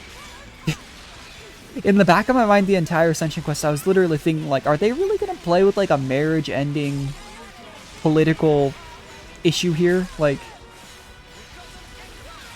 But... It's one of those things that, like, I'm sure a lot of people saw this coming. I mean, even to some extent, you know, I think I mentioned, like, oh, okay, which could it be, but... I just wouldn't put it past this game at this point to actually just be like, yeah, by the way, he was a traitor the entire time, that's why she was nice to us. I'm glad that's not the case, though. As if you could ever bring peace to the city. Man, I could have sworn Rosanna was one of the bad guys. I think maybe it's just me being a bit naive when it comes to stuff like that, too, because I constantly find plot twists in, like, stories, manga, anime, games, that I sit there and I'm like, yeah, I had an idea, but I wasn't really sure. And then I talked to people, like friends who had played the same stuff, and they're like, yeah, no, we knew the entire time. It was super obvious. Me too. Even you thought so, right? But I felt like they really kind of... They did a convincing job, in my opinion, of at least making it not like a shorty, but a toss-up. Why would I? Oh, yeah. Those shady dealings for a start. They didn't set off any alarm. But it really does explain, like, Gray's confidence in her the entire time. They are married, after all. People can't read your mind. I told Yeah. you not to throw your back out. Not what I was talking about, but I'll bite. You really can't stop being reckless, can you? We're all still alive. I don't think that counts as reckless. Yeah, sure. Now, Guernica. Oh. He's the one who was reckless. Is that really your threshold for what's reckless or not? Because that explains a whole lot. But then again, even his actions may well have borne fruit. We're back to talking in riddles again. I don't think that's really a riddle, but The original sure. idea was for me to stop the hardliners myself. Oh, without okay. involving all of you in this. So was the original plan just to let the hardliners their plot to go through, and only to realize at that point, yeah, that none of the automatons work? So I'm sorry. Be pretty funny. I'm sure it was quite a burden. I don't get the thinking here. Surely you could have just asked Gray for help in the first place. Yeah, maybe. Our opposition would have noticed something was up. They'd never have lowered their guard like that. Maybe. I mean, they did notice. I mean, they were even saying, oh, you're complicit with us now at this point. You're basically on our side. You've never leaked anything over 5 years. I can't imagine doing, like, an infiltration mission for 5 years. I'd get bored. Pegged as weak. That's what made it easy for them to bring me aboard. That's basically it. Okay. How much did Monica know? Oh, she knows me. When I needed her out of the city, she obliged without a single peep. Some things you have to say out loud, and others go without saying. You know how it is. Nah, I really don't. Yeah. Well, then one day, you will. One of those things, is it? Yeah. Yeah. Yep. Better get used to it. What? Yeah. I was gonna say, that was a bit of a weird pan in for a second. The point of us old timers is to keep you youngsters on the right path. If you trust us, Bit of guidance, I suppose. hurry so much to try and understand things. That's a good point. I mean, I don't think it stops everyone from always trying to rush and figure things out. Though I suppose I'm kind of the opposite of that. I still don't have anything figured out. Oh my, someone's a chatterbox today. Oh, for spark's sake, could you not? All this beating around the bush is driving me up the wall. I still can't get over the fact that she called Gray G-Dog earlier. Just funny. And the fact that he didn't say anything about it. I get that he doesn't say much about anything, but I just think if he was going to complain about something, it'd be the nickname. Why don't I translate for you? He's saying he wants to keep working with you for a long time to come. See, that I can understand. Right back at you, Gray. It's even funny when you realize I don't think I've used Gray as like our hero for like almost any of this gameplay through. I just don't use attackers very much. It really does feel like I'm either using a shearer or healers most of the time. On and off stream. Not exactly intentional, but to me that's just the best feeling heroes. I think a shearer's chain attack has got to be super busted. Oh, so that's how they're doing. Like I think I've wondered a lot before, but I wonder if someone's made like a tier list or something of things like heroes, because I would have to imagine that that's one of the best chain attack bonuses.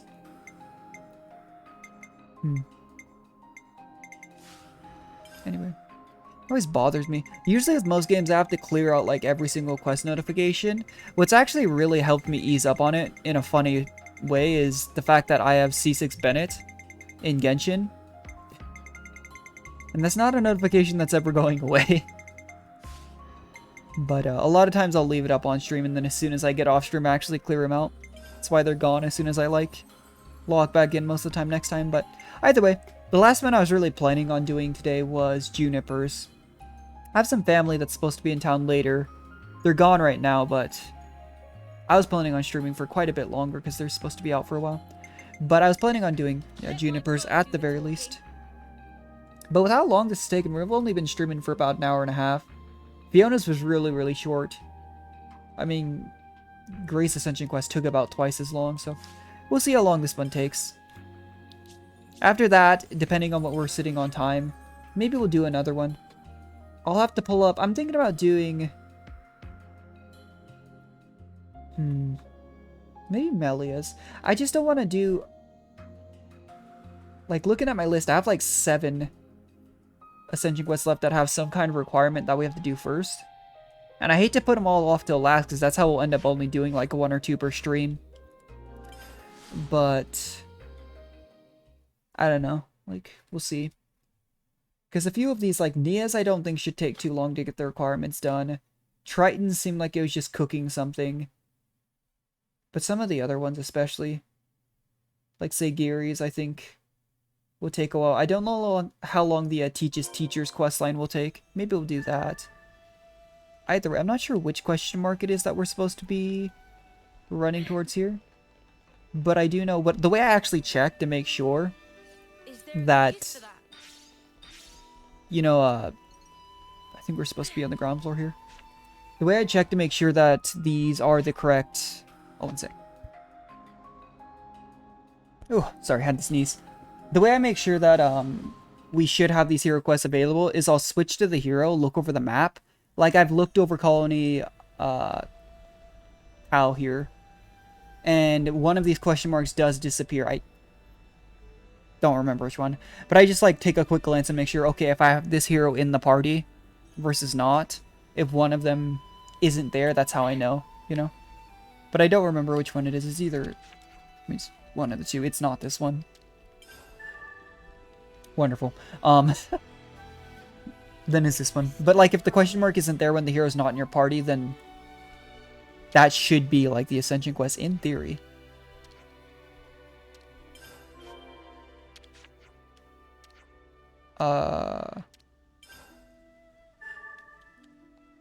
Okay, well then it wasn't that. We might have to be doing a little bit of running around. I mean, I have the page pulled up with like all of the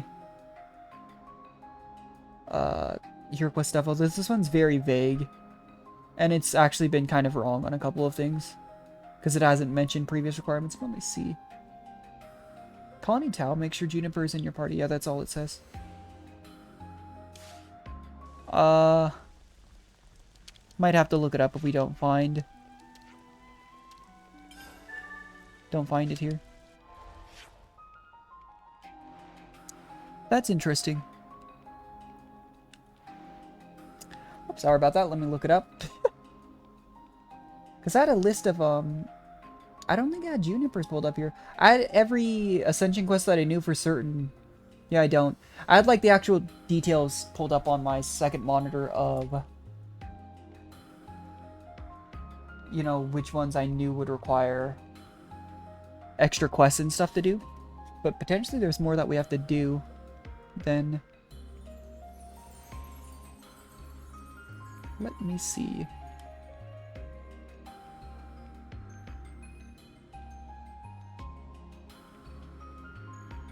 Huh. Alright. Juniper arts and skills. Where is it? Yeah, I thought this was one of the ones for sure that I could just jump into, but apparently those questions, like, some of those do disappear. Juniper's not in the party. That's why I'm confused here. After creating Juniper, we capped at rank 10. We must do Survivors. Survivors walkthrough.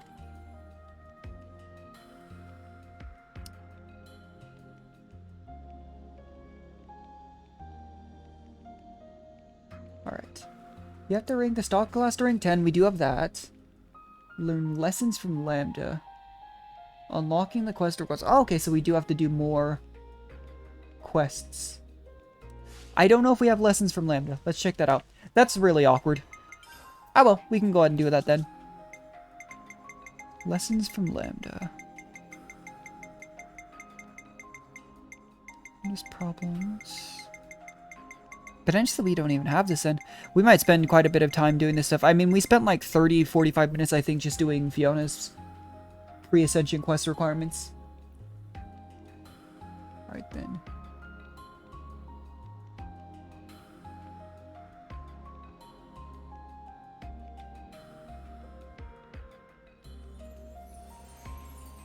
Oh yeah, it requires you to do... So you have to do the Harvest, Tau Turkan Alliance, Caricia Finds Her Calling, and Lessons from Lambda. Interesting.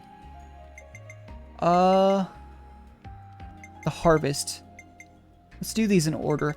There's that. Harvest Day. No, that's Alexandris. The Harvest is probably, I would think, that resource one that we were just looking at.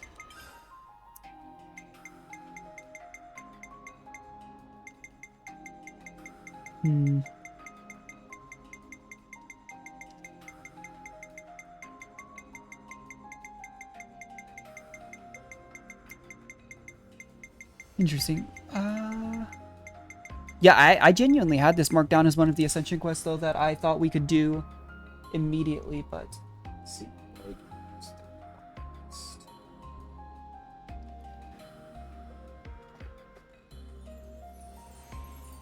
Alright. Gathering info on Colony Tau. Listen to Carson, gather the plants. Let's check the rest box. I didn't see that quest in our quest list. We could obviously just go do Tau Turkan Alliance, but we have to do all of these regardless.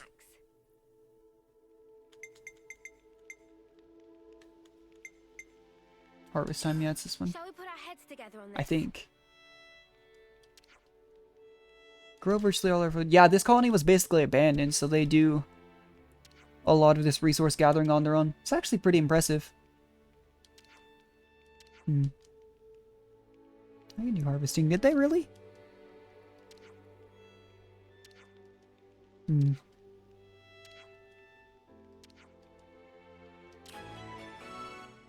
Yep, that is. Okay. I don't mind there being pre-ascension quest requirements, though. It gives us something to do. Everyone got their strength back? A little bit more stuff. More content. Like the crop fields. Should be right here, yeah. Most of the times these side quests don't take that long.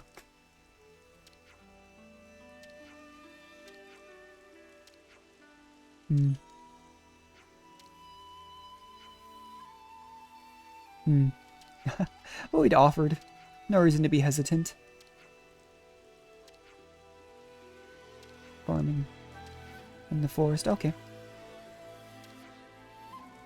Spud patrol. Let's dig up some spongy spuds. Oh, I actually have to interact with it.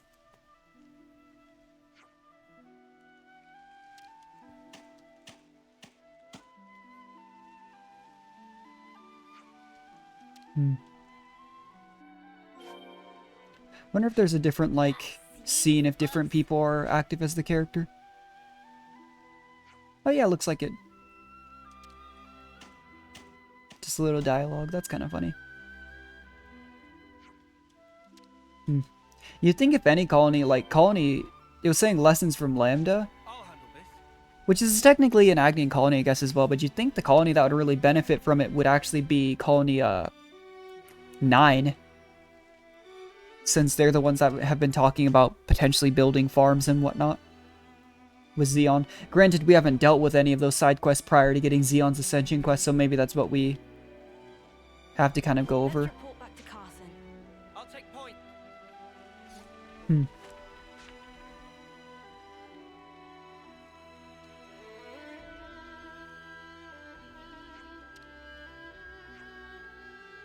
Okay. They have the greedy eyes and our spuds. Oh no.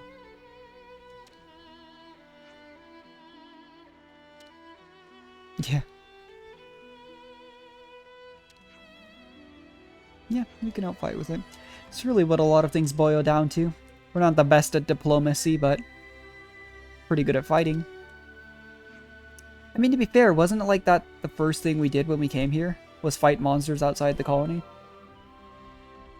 Oh, they're level 34. Really goes to show, though, how much of these we were probably supposed to do way earlier that I mean, I didn't. Does monster just heal? Yeah, I've been meaning to go... I think I touched on this a little bit earlier, but I've been meaning to go back and play Machine Assassin a little bit and see how the class felt, because my first impression of the class was it's a debuff attacking class, so it's almost like it's meant to be a utility attacking class that really could make your other attacker shine. But it goes back to, it's the same thing with like Signifer. I think what'll make it good or not depends on what debuffs it does, how strong they are. Almost like a stat checky class, which you could argue is the case for every class, you know, but I think in the case of buffs and debuffs, especially in games like this, the numbers for what it actually does is what pushes it from being, you know, useless to being really broken. Because if the debuffs it provides is like, oh, it gives you a 2% damage increase, that's not going to be that helpful, but, you know. Who knows? Treasured taters, yeah. I mean, I grew up tending to a garden. I always had to be the one to, like, weed it and water it, but when it's actually, like, your only source of food, besides from hunting in an abandoned colony, it makes a lot of sense.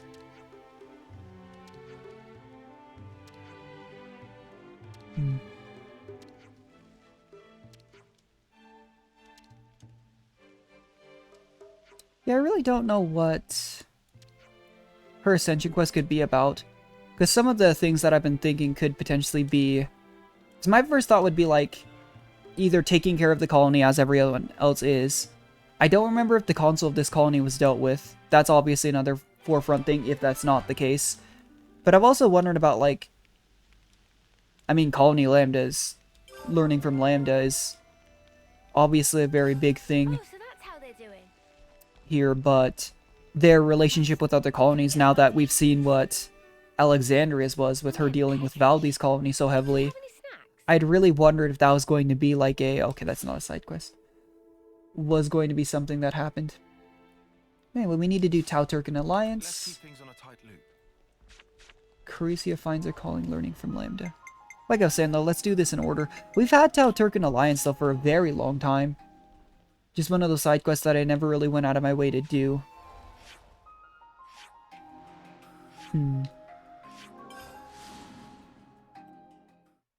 Yeah, 4 side quests actually. It's kind of funny that I had this marked as one that we maybe didn't have to do any side quests for, because 4 side quests is one of the lengthier prerequisites for an Ascension quest. But I titled the stream that we're gonna do Juniper, so we're committed to doing it. And honestly, the other 2 that I'd just been planning to do 2 or 3 minimum per stream. Is this like a rare thing?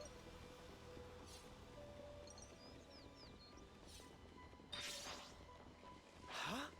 Is that? Alright, yeah, we need Shiny Rose or the Turkenhold. I would assume this direction is probably taking us towards the Turkenhold.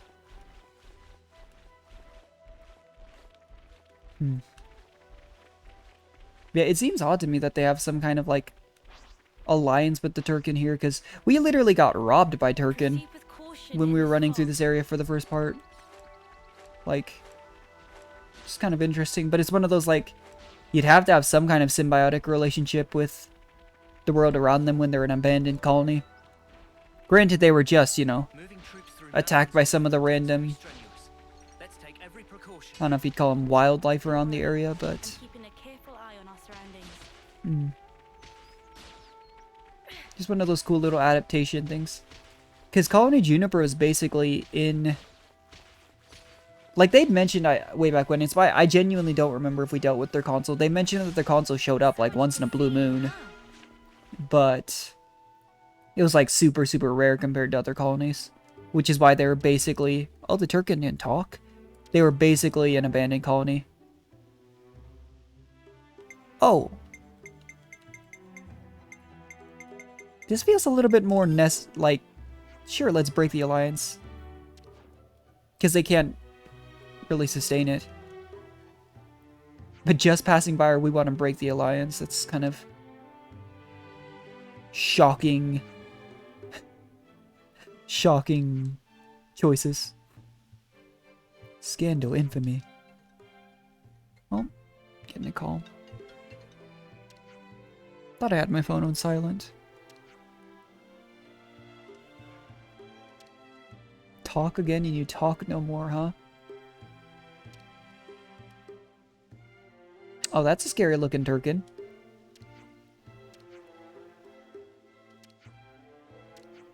Spoken like a true genius. Oh, they eat humans, huh? Did not think that was the case. Such geniosity.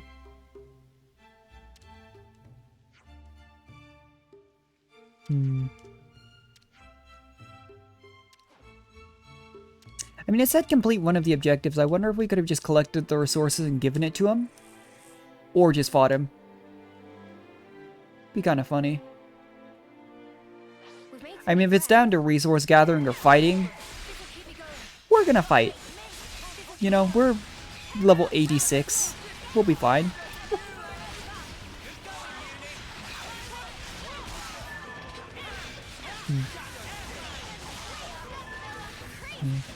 Interesting.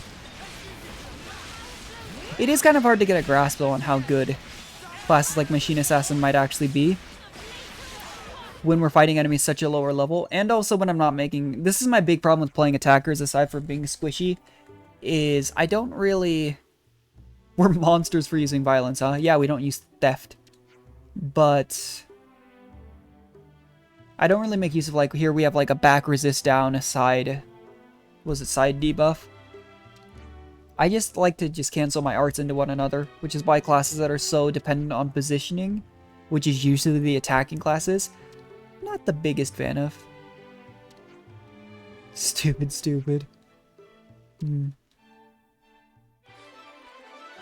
That was a fast hero quest.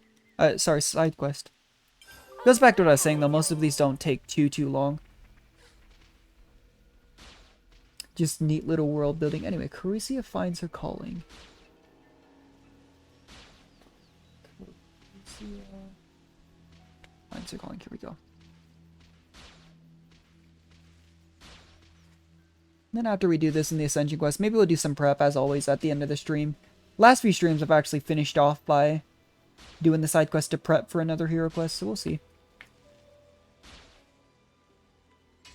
Standard quest. Juniper must be in the party. Upon completion, Carisia's shop will be open. Huh. Hey, did you guys hear something? Talk to the specified characters in Colony Mew.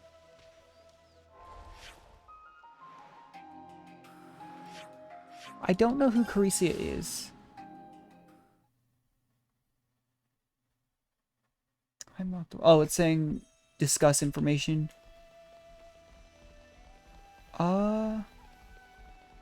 Yeah, it would make sense if it was someone over in the garden then.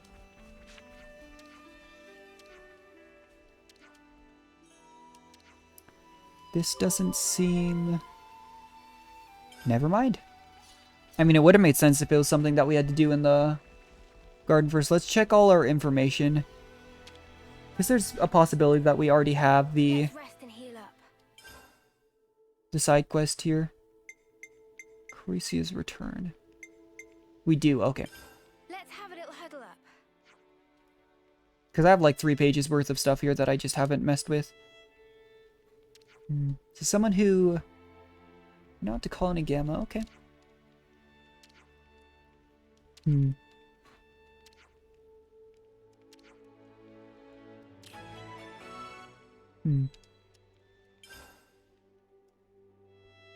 Interesting. Yeah, there's a lot of conversations that don't have to do with anything, and then some that give you side quests. So, oh, she's right here. Thought they said she visited another colony.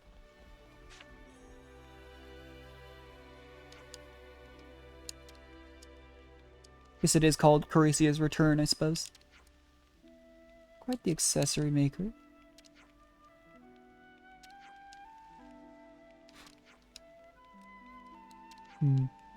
Yeah, you should be proud of your talents. Don't be cocky over them. I've had that issue in the past where I've been a little bit too prideful, I suppose, but being proud of yourself is not a bad thing. Nothing in excess, I suppose, but confidence is important. Not something I really have a lot of anymore, but it is important. You should be proud of your work, what you do. Part of being happy. Yeah, it could be pretty helpful. Again, it's an abandoned colony, so any kind of talent that you have could be really, really important to share. Oh yeah, sell them to other colonies. Get some kind of economy built up. Then they wouldn't have to rely so much on their own farming and hunting. They build up some kind of income and then trade with other colonies.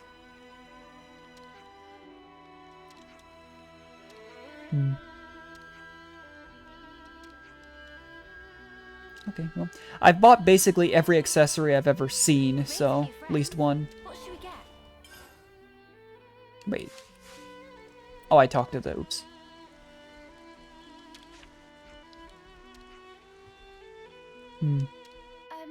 Which one was it again? Although apparently I don't have all of them. Hopefully we have enough to... Uh-oh.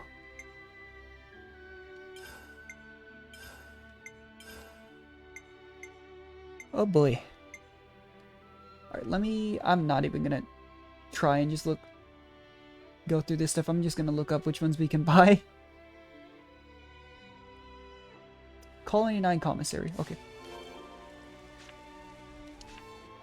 Before I was like under the whole let's try and find this stuff out as we go. I'm not even gonna worry about it. We're at the point with this game where we've spent quite a good chunk of time. We're on like part 16 of our stream playthroughs on this game. So we'll just hurry through this. Yeah, with black steel bands from the commissary. See if I can even remember where the commissary is here.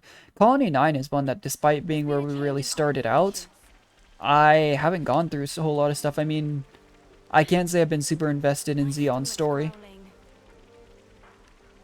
And Xion would be the primary reason I think that you'd come back here. Speak of the devil, we're talking about Xion becoming commander. Information here, that could be important later. Oh, this is the caravan, not the... Yeah, not the commissary. Hopefully it allows us to...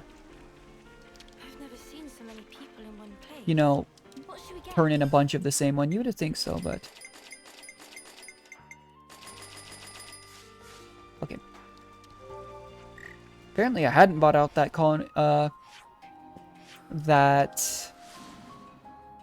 commissary before, unless that was the stuff that we gave away. Because for the most part, accessories, I think, you don't really get rid of. Though accessories are one thing that I really haven't worried about min-maxing. I just let the game auto-build it. I've talked about it before, but outside of maybe the potential challenge mode, or if you're trying to fight things on hard mode, or things much above your level, I just don't think it's that necessary to worry about. Is this what you wanted? Okay, we can just give her a bunch of these. Wonderful.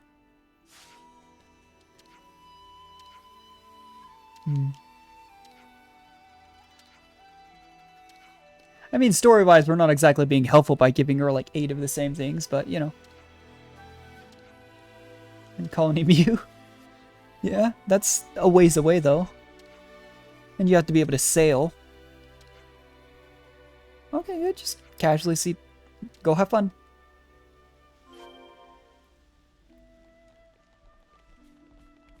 Did she actually go all the way to... Oh, wow. I mean, I guess I just... Seriously, how would she get all the way out there? It's in the middle of the ocean. Maybe they have some kind of leveness that can... It makes sense for most colonies to have some kind of, like, leveness that can travel the ocean. Some kind of resource if they ever need to. But in the case of an abandoned colony, you know? Let's see how she's doing. There's a ton of information here all of a sudden in Colony Mew too. Probably for side quests that I'm not going to do on stream. I remember at the beginning of the playthrough I was thinking, oh, let's do every single side quest on stream, but then I realized just how many there are in this game. Oh, it's Nico, yeah.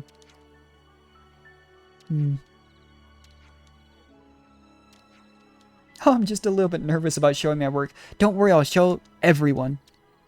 Colony Mew actually seems like a pretty wholesome place for, like, a new merchant to go.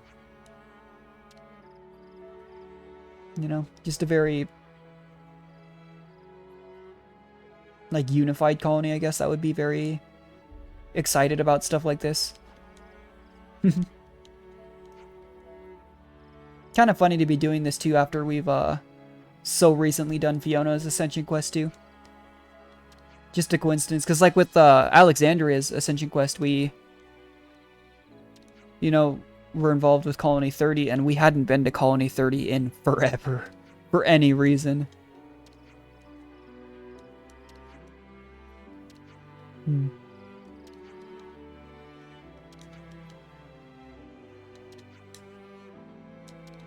Though we do know which quest I think we have to do for Valdi's Ascension. The, I think it's repairing Mecha Friend right now.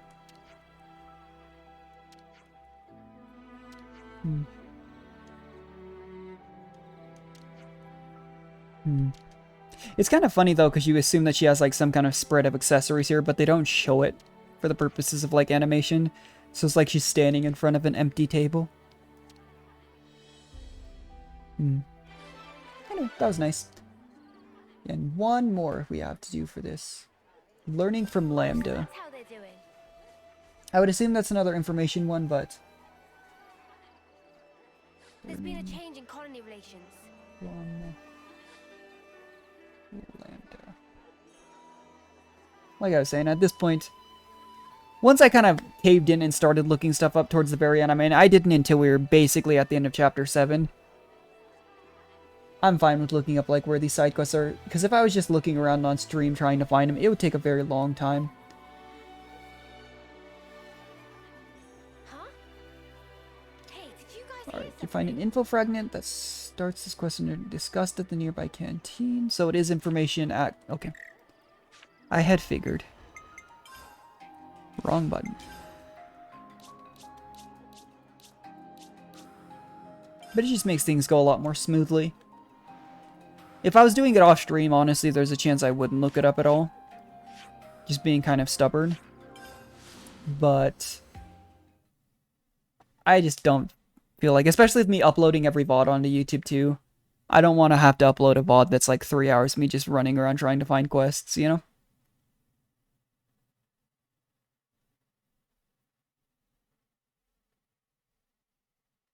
Yeah, I'm really surprised I was so off the mark. I mean, I literally just wrote down the list of all the Ascension quests we have left on like a note card.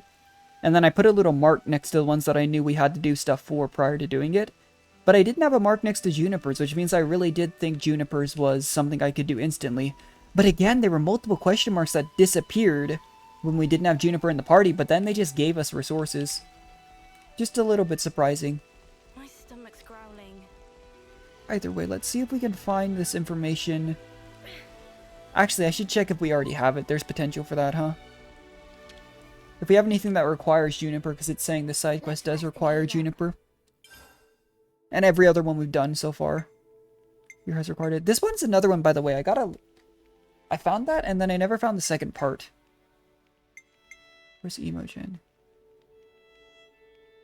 That could be it. Rain's departure. Why do we have so many that require... That's probably one of the ones we have to do for, say, Gary's stuff here. Let me double check, though. Which one is it? Because there's 2 side quests that require Juniper here.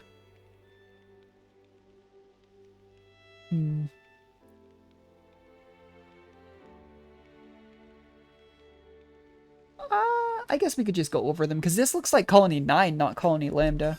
Let's have a little huddle up. Doesn't hurt to. Whether we end up doing the side quest or not. Jin's transmission was cut off. Yeah. Colony 4. Yeah, see, this is Colony 4, not Lambda. Yeah, Colony 4 is... As much as... Well, the issue is they didn't get along with Agnians. Some of them didn't, you know? That's a very key plot point. Lost Friend. Yeah, see, I don't think this is one we have to do on stream. Let's check this one. Let's have a little huddle up. But that was a big plot point, was how abrasive they were towards, like, Mio, Senna, and Tyon at the start.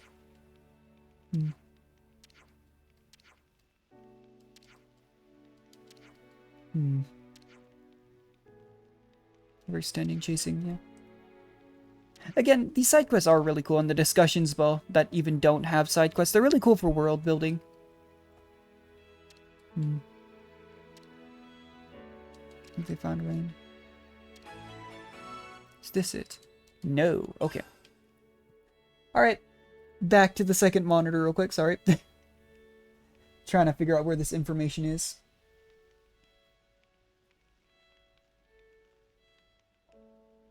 Although they're saying do random colony Tau quests until you've...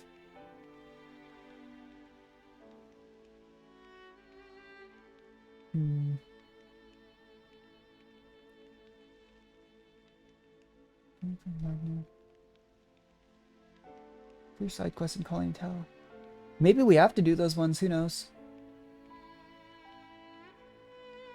Tau Turkan Alliance, see a question mark spawn in Colony Tau. I didn't see a question mark spawn in Colony Tau. There's been a change in colony relations. That's actually a little bit concerning. Declaring Tau Turkan Alliance.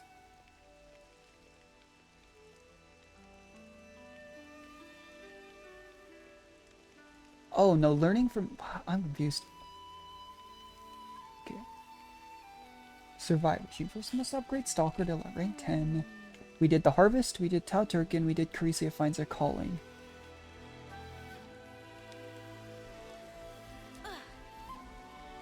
And if we had it, that would be available.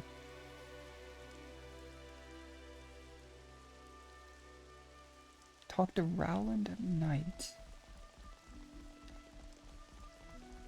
I have no idea if you can even change the time, is the issue here. I don't think I've ever tried it. Saying the information should be from Rowland, though. Outside, like, this tent, but he's not even here. Huh. The important thing is that he does not spawn during the day. That's obnoxious.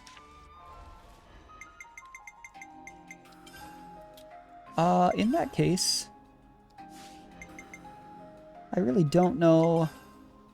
Like I was saying, I mean, I put in the stream title, we're doing Junipers, so we're doing Junipers here, but can we change? Oh, we can change the time. I've never tried it. That's really interesting. Huh. Does that not count as night? Based on this picture, he should be right about here. Maybe forwarded a couple more hours. I mean, it shows the moon there, so you'd think this counts as night. Maybe we have to go to a different loading area, come back. I mean, Lambda's another colony that we really haven't done our stuff yet because we haven't done Ezard's hero quest. So, let's try this. If that doesn't work though, I am a little bit stumped as to what we need to do to get this side quest to show up. I mean, we could do some other random colony Tau side quests like the 2 we just got. But, like I said, this list of things we have to do is saying that it's literally just these 4. Yeah, I'm really confused. Why is it back to being 8? Okay. Sorry. Looking this stuff back up again. Tau Turkan Alliance side quest. We definitely did do that. Greasy finds are calling the harvest. Wait. Yeah, okay, I was like, wait, it's not showing up. Customs sector clearing.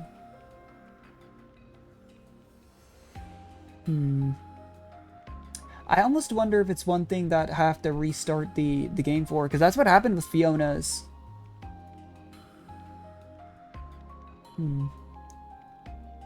He started, there's no rank 10 stalker at 4-star affinity with colony.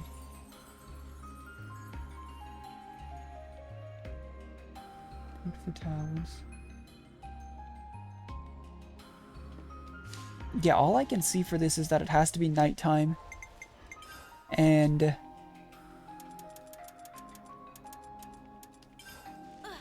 you have to do Tau Turkan Alliance.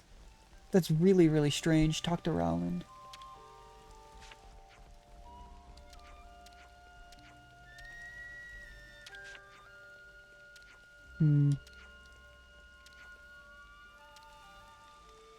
Maybe I wasn't supposed to do the Tau Turkan Alliance in that way? Alright, I'm gonna try saving the game and restarting. That's the only other thing I could think of here. Ordinarily, that wouldn't be the first thing that comes to mind. But the reasoning is that's what happened with Fiona's. Was we ran around on stream for a while at the end of one stream trying to find Fiona's prerequisite quests, and it actually didn't show up. Now, for that one, there was actually like an update that I don't know if that was the cause, but I'm just going to try this. This is the only other thing I could think of, because I'm looking at these pages. I mean, there's even a person who's got a question here about like why they can't find this particular quest, learning from Lambda. But I'm pretty sure... Yeah, no, it should be rank 10 on Stalker. This person's saying they even have 4-star affinity with Colony Tau. Talk to Rowland, who only comes out...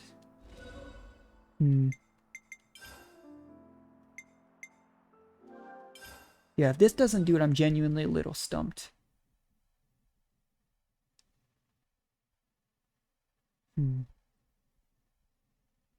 Because I could do those other quests with, like, Colony 4 and whatnot. But I can't think of why that would actually affect, you know, being able to do it. Yeah, Rowland's still right there. Although there's somebody right here now. What's Carta mean?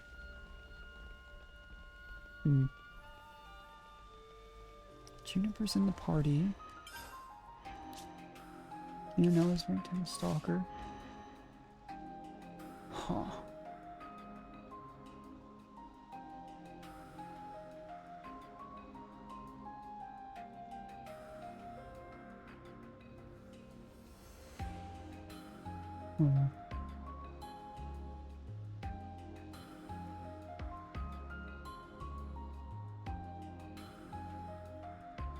There's a captain named Goon at the top of the Colony Tau Watch Captain.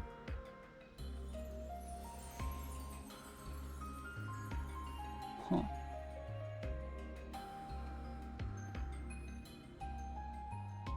Crucy finds a niche, then talk to Gon. This person's saying, I just started chapter 6 at the point of going either places. Had to do Caricia finds her niche. I did do that. Tagged again, who didn't have a tip, jumped on my death to reset, and had 2 tips from Rowland. Really? I mean, if that's the case, I would think restarting the game would also refresh it too. That's one of those weird things, though, that genuinely... Let's go see if we can find this Gome person on the watchtower.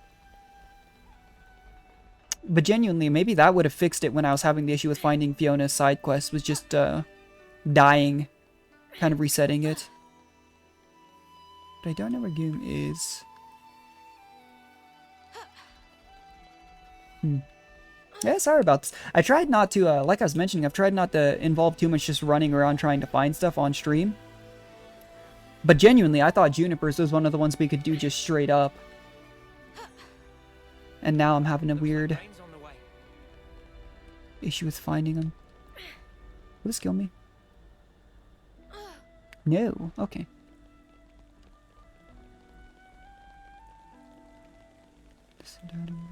My stomach's growling.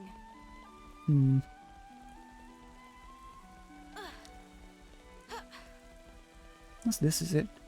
Oh, this is Gum. It said it was on the Watchtower. Huh. Okay, maybe we do have to do this quest finding Rain, because he's involved in like another... I mean, I keep comparing it to Genshin stuff, but that's kind of what the most similar thing I've done recently. But in Genshin, you have sometimes issues where characters can't be in specific places because they're involved in other quests.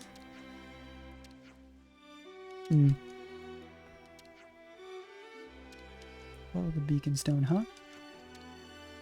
But it's saying you should actually get a question mark for this particular side quest, so... we'll see.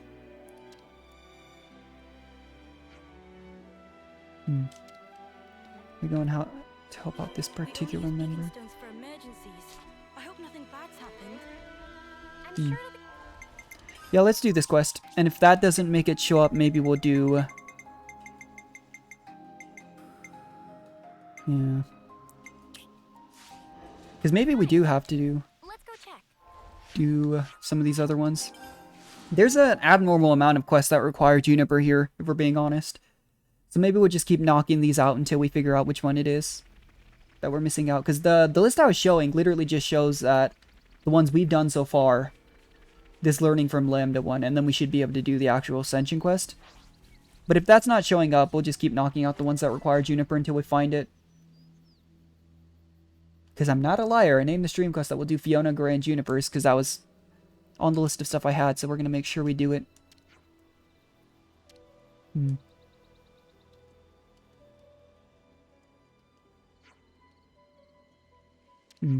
Yeah, Uni's a healer. Kind of interesting to see that she has some kind of, like, bedside manner, almost not literally in a bed, but she's actually being kind of gentle with someone who's injured as a medic. As much as I like Uni, Uni's not the type to exactly, you know, be nice to people, I want to say. She's nice to some people, but, like, she's really... we saw how she interacted with Gray and such, so we'll see. I do really like Uni as well, though. It just, for me personally, Mio is the one that I really like the most out of the 6, but I do like all of the main 6. I think they did a good job of making all of them very likable, which is important. It's just, if you don't have heroes that are likable in a given story, especially in a game that's so heavily based on story, it becomes very tedious very fast. Same thing with, like, manga and anime series. Like, I don't have anything against, like, Boruto. But I couldn't personally get into it. But I know that's a big issue a lot of people have, is... I think part of that particular issue... I don't want to get into that can of worms, but it was like that people fell in love with the original, you know, cast. But... I think that's where some people that did stop with the sequel, you know? It's where they had a hard time with it. But I've been meaning to actually give it another try. It's just one of those long lists of things that I haven't had a chance to get into yet. This is something decent, right?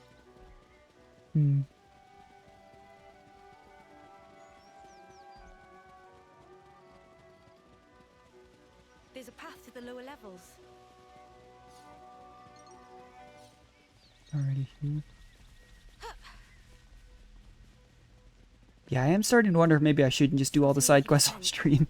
I feel like they give a really good world building base, especially for the ones that we need to do for Ascension quests. For example, like Fiona's, I think, really gave a bit of a basis towards the struggles that Colony Mew is going through. And the fact that, like, they now no longer have an official lieutenant really laid kind of that groundwork for how much she was struggling with having lost Irma. But at the same time,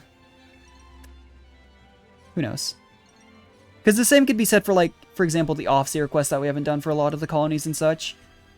But I've just come to the conclusion that if I do anything more, if I commit to doing more than just, like, the hero ascension quests remaining on this game, this is probably going to be, like, a 30-part playthrough. And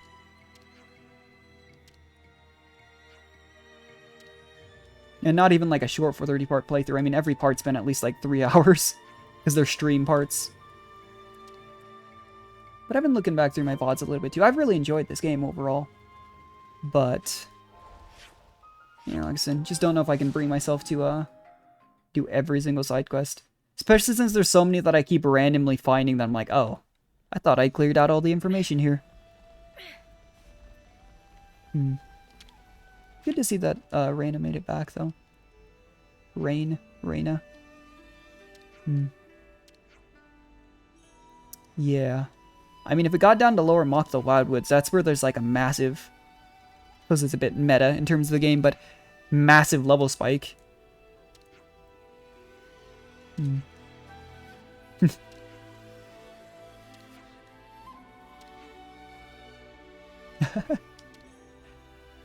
Tie you to a tree. Yeah. Like I was saying, though, none of these side quests take super long. Oh, so that's how they do That looks like it did it. Perfect. Yeah, that's strange. Because that literally, that was not on the list of side quests we had to do for this to show up. But if that didn't work, I was going to do the one in Colony 4. I just figured this one involved an area right here. And it did involve that one character that was like I was saying, it's almost like it was Genshin. Because these people on this forum were saying they had to go talk to Geum, G-E-U-M. Who's the guy that was outside the front. But they said he was in the watchtower and he wasn't there. He was outside the front.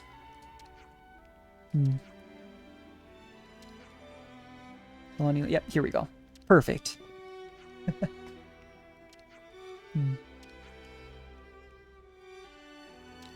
I will say, it's kind of interesting. It feels like Uni's the one who's interacting the most with everyone here.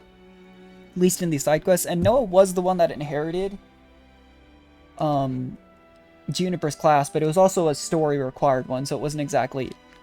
The heroes that you have to get through the story, you could argue, are the ones that then become definitively canon.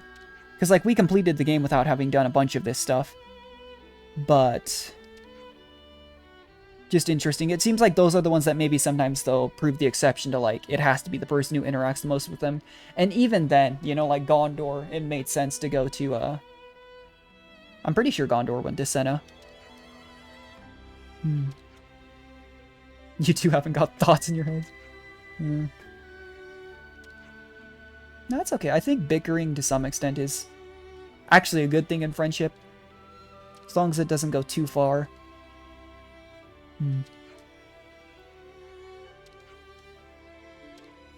Interesting. I mean, Lambda is a colony that was on its own. Again, it makes sense because us finding Colony Tau, at the very least, we had to do as they were passing through here going to Kevis Castle. But... oh, this character isn't here. But, you know, Colony Lambda is another one that we had to. I mean, that's where we met Yorin for the first time as a consul. Makes sense that they would learn from another colony that definitively had already and previously been surviving on their own.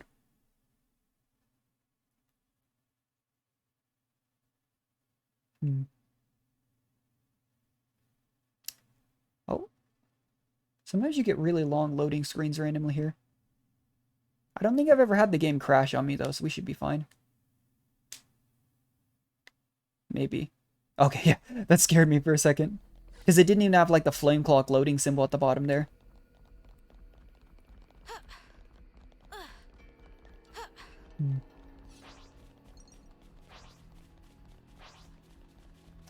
Yeah, before next stream, I'll definitely double check into every single character and what you have to do to get their ascension done. Because looking at the list after we do Junipers, we have Valdi, Zeon, and Teach, who I do know we have side quests for each of them.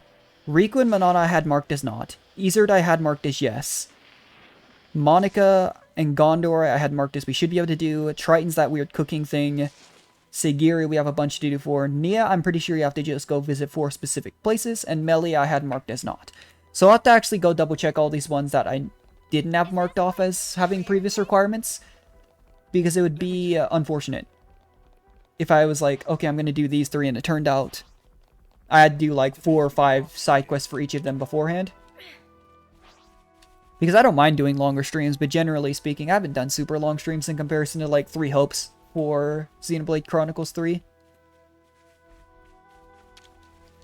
In fact, most of them have been closer to like 3 hours than like I did upwards of 5-6, I think, on average for 3 Hopes.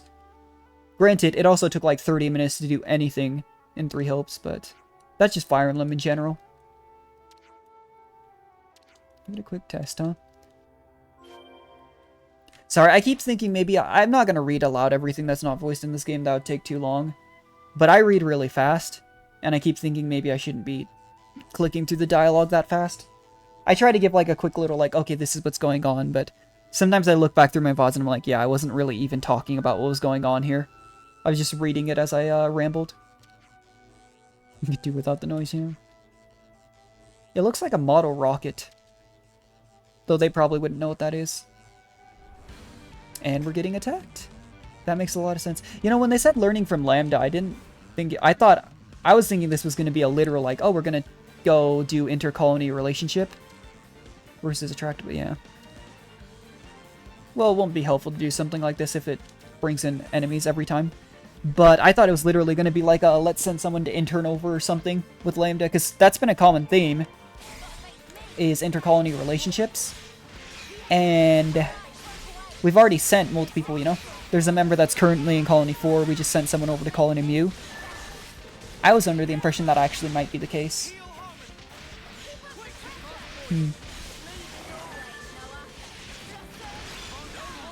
Either way. I mean, unless I purposely level down, there is nothing, I think, from this point on that'll be actually a challenge. Unless we do, like... I know there's, like, unique super bosses and stuff, but I mean in terms of doing the Ascension quests. I think I've mentioned, in the lower Mock the Wildwood area, there's a side area where there's, like, a level 104 enemy that I haven't even bothered to fight. Because despite it being 7-on-1, I have found that enemies over, like, 10 levels your level very quickly just one-shot your tanks, and then it becomes a very big issue. Yeah, it's almost like it's a... I think it's supposed to be like a resource monitor. She got a reaction, yeah. Okay. Yeah, if they're talking about lower Mock the Wildwood, seriously, like everything down there's like level 70.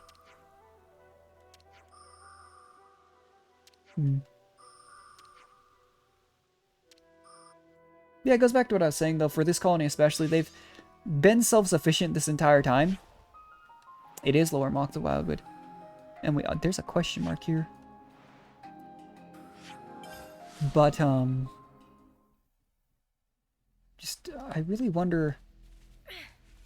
I already lost my train of thought. But,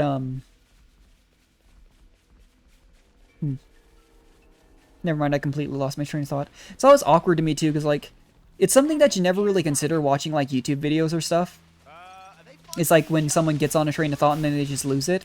Because you've just watched it and you can go straight back and, like, rewind. But I can't go back in the recording. Because when I stream, the reason I have my VODs is I have OBS set to stream and record at the same time. So I'm going to feel real done. There's another unique enemy here, jeez. I could go back and rewatch the VOD. I usually go back through the VOD at least a little bit and make sure my sound settings are okay. And like I was saying, there was a whole new OBS update. So I don't know if it changed anything like that. So hopefully the sound settings for this particular VOD aren't super scuffed. But I usually go back and review at least like the first 10 minutes, skip through a little bit, make sure things are kind of consistent. But I can't just go back through in the middle of my stream. I know some people have the ability to do that, but I don't know how. I mean, I've only been streaming for a few months and it's pretty casual.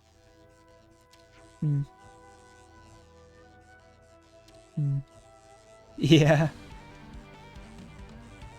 I love how even just with the sound design, they purposely made it like an annoying static sound. Just to emphasize the point home that it makes a very loud, annoying sound that draws monsters over.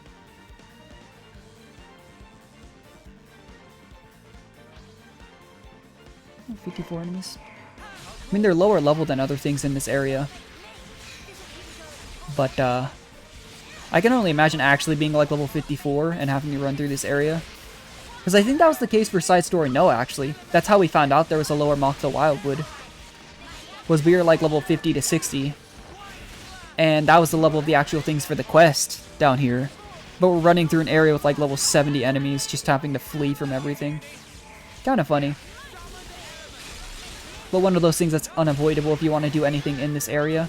In terms of like, you want to make a quest here, you're either going to have it in the actual Mokta Upper Wildwood, where everything's a super low level, or down here, where everything's a much higher level. And you have to constantly remind yourself, like, a lot of this stuff I could have done way before we finished the main story. We just were super invested in the main story. Yeah. Interesting, though, that Juniper mentions that she could at least handle the stuff down here. Yeah, light's really there. So Colony Tau has its own resources, too. Yeah. Yeah, it's not like you're in a barren desert or something. Like Colony 4, maybe. And even Colony 4 had resources around. It's probably good news. Oh, so that's how they're doing.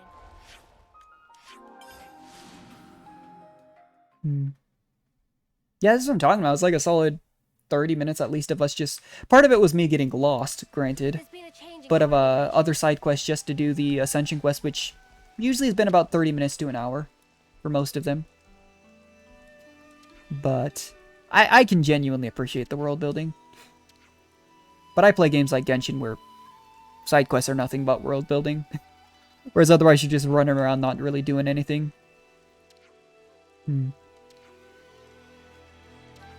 I've actually been trying out Tower of Fantasy recently too. I don't think I'd stream it though. A little bit of a harder thing, whereas like Genshin I can stream Archon quest events and stuff at the very least. The problem is too now, and I mean I did the same thing with Genshin where I just jumped into wherever I was, but I'm a fair bit into the story. A little bit hard to just be like, here. I don't even know where I'd begin to explain everything that's happened to, because I don't really understand the Tower of Fantasy story. If I'm being honest. But either way, yep. Here we go. Juniper's... Yep. You know whenever it's voiced. That's what it is. Yeah, why are there dead wolves in the middle of the colony? What's going on? Why, little Juneback? You're late. Okay, so it is their console. Yeah, I can't remember which consoles we've dealt with.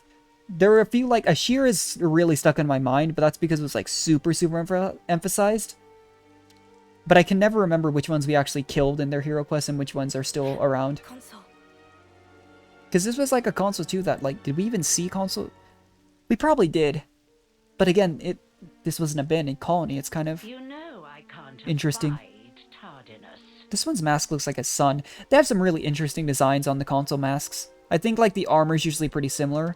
So the mask is what kind of separates them. Like the one from Ashir Ascension Quest with like the Medusa head was interesting. I think that was W. You must be aware of that, surely. What are you after? The thing is, you know this console's probably dead by the end of this Ascension Quest. My. Why so sour? Oro berries. Oro berries. I haven't the slightest inclination to involve myself in a fracas with you. Oh yeah? Then what are you doing here? Dear, I am positively quaking, quaking in my boots. I am here to see my little Junebug, nothing more. You expect us to believe that? Yeah, they basically abandoned this place. You may set your hearts aflutter with whatever feelings you desire, for all I care. If I must confide in you a detail, I would like you to know that it was I who dealt those monsters a swift nefarious, you know, alternative motives or not, ulterior motives, sorry. It's at least helping out the colony, I suppose. If it weren't for the console, we might not even be standing. And that explains why her lieutenant here's kind of standing by them. You're injured. Because it goes back to way back when everyone thought the consoles were on their side. Buster's got a free swipe in. And then when we showed up, everyone realized that wasn't the case. that they were the ones actually propagating the endless war they're taking part in. Yeah, I do find that hard to believe. But now that little Junebug has returned, there is yet more work to be done. Feels like they're probably, you know, you here's probably shown back up just because they want something. Angry? You were the ones who broke it. You aren't going to apologize, are you? Nope.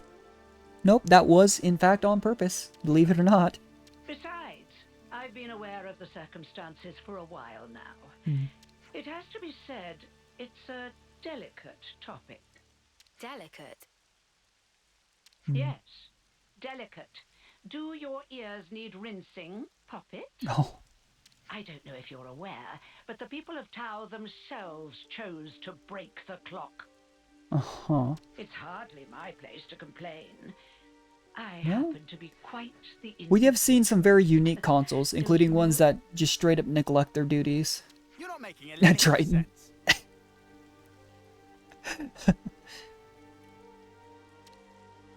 Now, Junebug, be a sweet pea and go on ahead, will you? Don't worry. I'll be fine. Maybe, but that doesn't mean... Noah, we're just letting Yeah, we Juniper should just go. let him go with the console. Juniper said not to worry, so let's not worry. Oh, wonderful. If only everything was this simple, huh, Noah? That's the spirit. Perhaps you and I will be able to see eye to eye after all. They do such a good job of making sure that the console's, like, One thing. at face value. You know? If You wouldn't think this is too antagonistic. Maybe a little bit patronizing.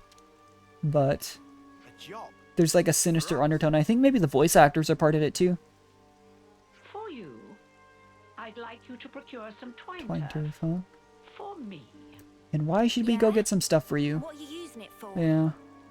Someone's got to remove those nuisances for new life to settle in. But preparations will need to be in place if we are to dispose. What, are you just gonna destroy the local wildlife? Twine turf comes in. They do hunt, you know? Even if it's a danger. I think I saw some of that in Yellow Grove. Well, look at that. How fortuitous. That's a mere stone's throw from here. Well, it's not far. That's true. See? It wouldn't kill you to fetch some. Like, these consoles do realize we can just, like, smack them around by this point, right? I know what you're thinking. But these things really are going to be a problem for us otherwise, so... Yeah, sure. I really appreciate the help. No, I understand. Let's go then. Yeah, here we go, survivors. Finally. I still just feel really bad about the fact that I just got straight up lost. But genuinely, I don't know... like, the best I can do in terms of figuring out what the prerequisites for these quests are is follow these guides. Because otherwise we'd be doing a lot of extra hero quests. But that guide did not say we had to do that last quest we did.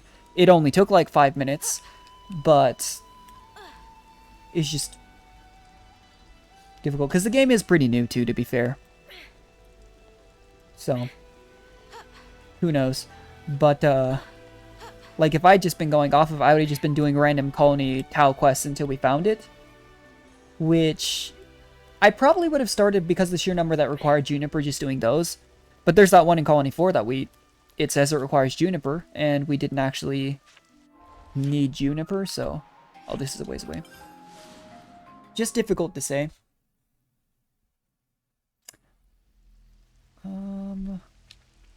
Here we go.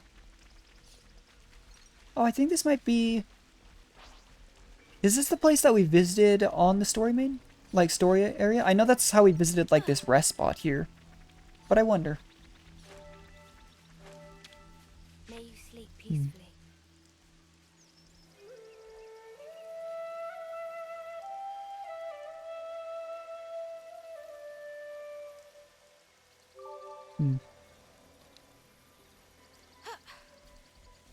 I've been wondering too if those husks do spawn in after a while.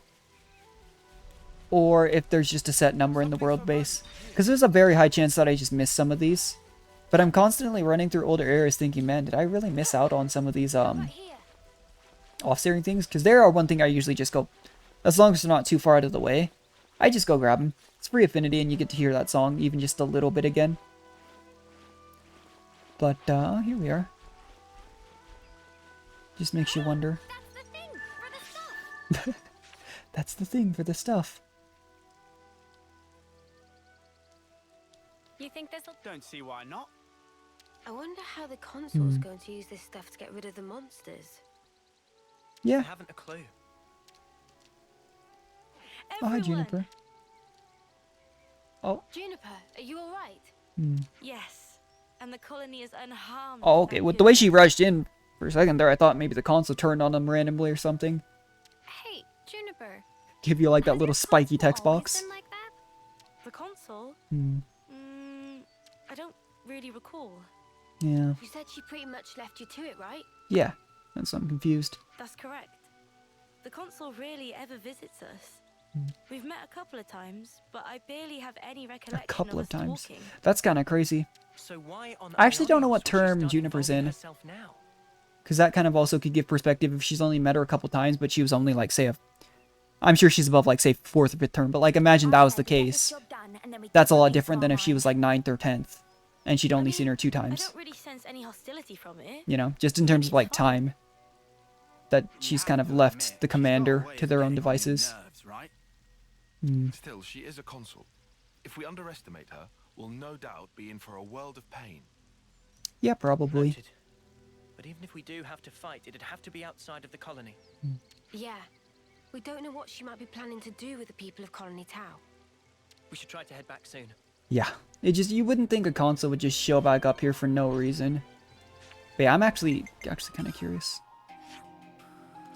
And she might just be, like, saying offhanded, like, oh, it's only been a couple of times. But so she's term 7.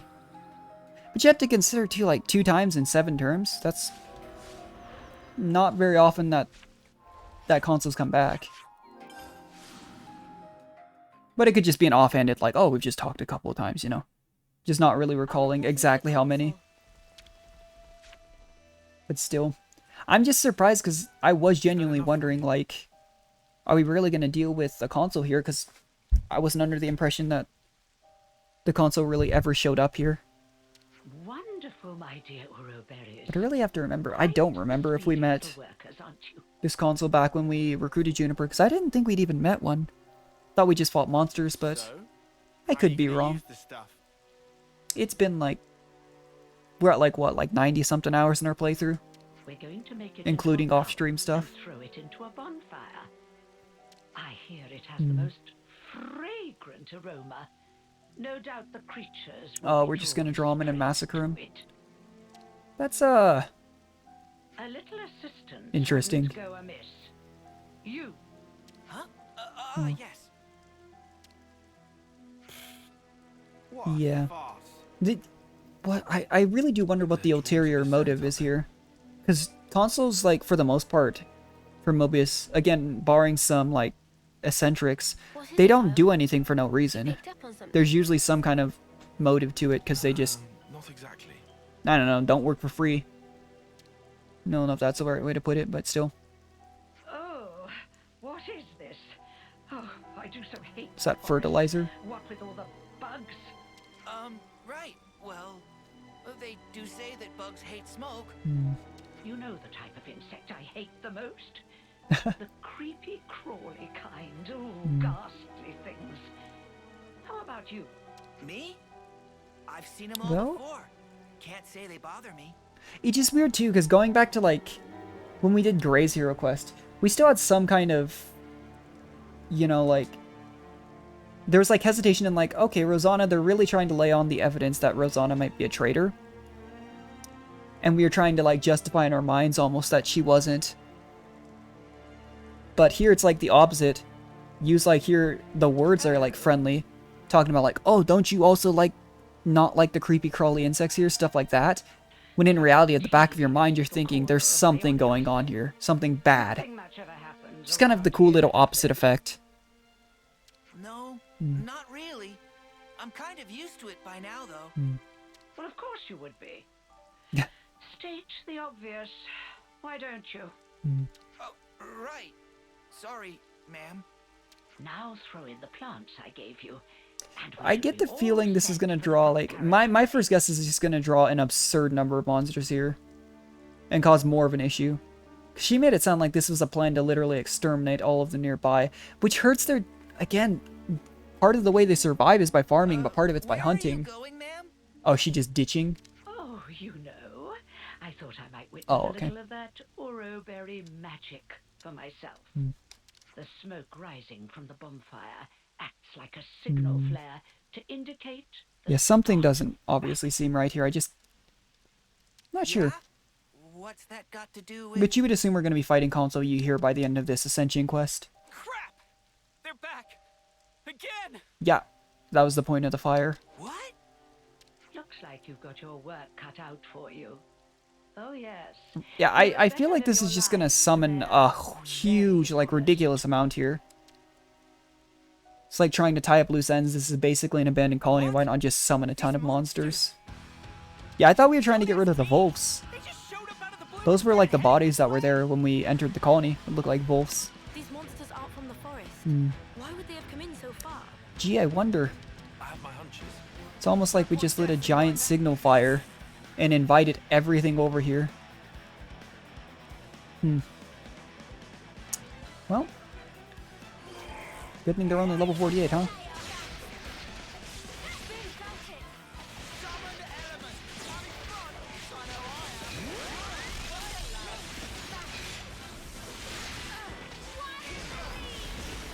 Yeah.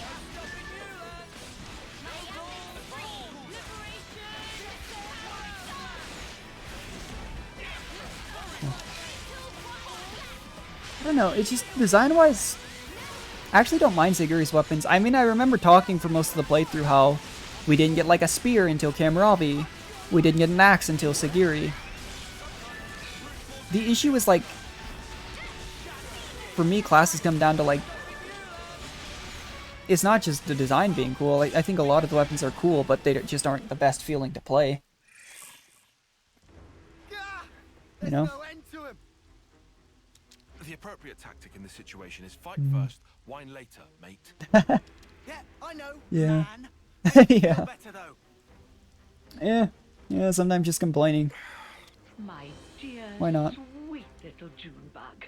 I'll tell you what I'm trying to accomplish here. I want to see Colony Tau performing to the very well, that's best of their ability. better than trying to make the colony go extinct. I want them to wallow in regret, Oh. to agonize, tremble, I take it back. and then die. Okay. You see the look on their faces. Oh, it's fun. That's like the serial killer vibe. Delectable thing in the world. It's like the moment as they're dying is like the most like wonderful. Like that's horrifying. Yeah. All that you are. And imagine if we hadn't been here. And that could be the case for a lot of these things, but Perfect fraction yeah. of unbearable humiliation. Just tricked him into summoning all these monsters and then just Teetering there on the edge of oblivion. barely could fend off the ones before. Moment in which you shine the brightest. The terror of death flickering in your mind, fighting madly in the hope that you still might live. A newborn babe could never hope to match that expression of horror. Well, I mean, we didn't exactly expect anything different, to be fair. Can crystallize those grimaces of wrath and agony, aged to perfection like a fine wine. Well, They're coming our way too. yeah, looks like we gotta deal with them. Never a dull moment around here. Come now, Junebug. It'd be scary if these fights took longer than like 20 seconds because we're like 40 levels above them. I can't savor your emotions if you don't ripen to your fullest now, can I? Well then. Like how they're literally called tower rating monsters too. Because I don't know if we've ever seen these particular monsters before. you'd think if it was just like wildlife they summoned, maybe we have, but they made it sound like they'd never seen these in the area before. So, I don't know.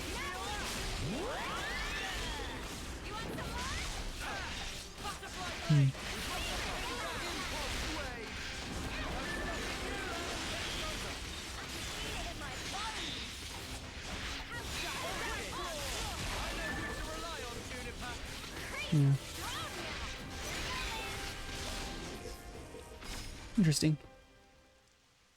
Sparks! They got Roland. Oh, not Roland. How in the... Are we snuffed then? Is this it for us? Yeah, you'll be fine. There's still a glimmer of hope. There aren't as many monsters as before. It's doable. Keep pushing them back. We'll try. It's doable. Keep pushing. We're the ones doing all the work, Juniper. She's fighting with us too, but still. But I did get a taste of fear and despair. Yeah, I really feel like if that's what this console was going for, you shouldn't have done it when we were here. Truly grateful. You must have felt such sweet relief when they broke the flame clock. How does it feel to have all that taken away from you? I'm just surprised too, once the flame claw's gone. I get that like the console would be dangerous, but you'd think they just wouldn't take crud from the consoles. They're like no longer... They don't have to fight anymore, you know? Although again, Colony Tau was a bit different from the start in that aspect. Is it going to be a substance that they can't put out? I think it's a little late for that. That or it's just already drawn everything from like miles around. When you crush and burn those plants, Yeah. they make the most irresistible aroma for monsters. So you lied about getting rid of them. I said that. Yeah. Who said anything about monsters? I was hoping to remove everyone save little Junebug here.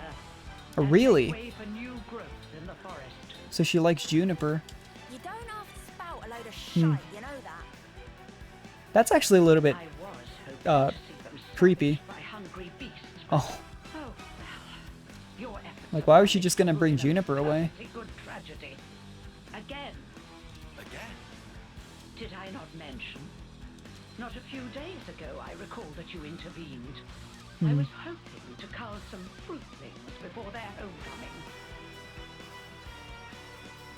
Huh. Yes, that's it. That's the way. Okay. It's the monsters that you encountered on that fateful day. Yeah, the day that we freed them. That's interesting. That's a really cool callback.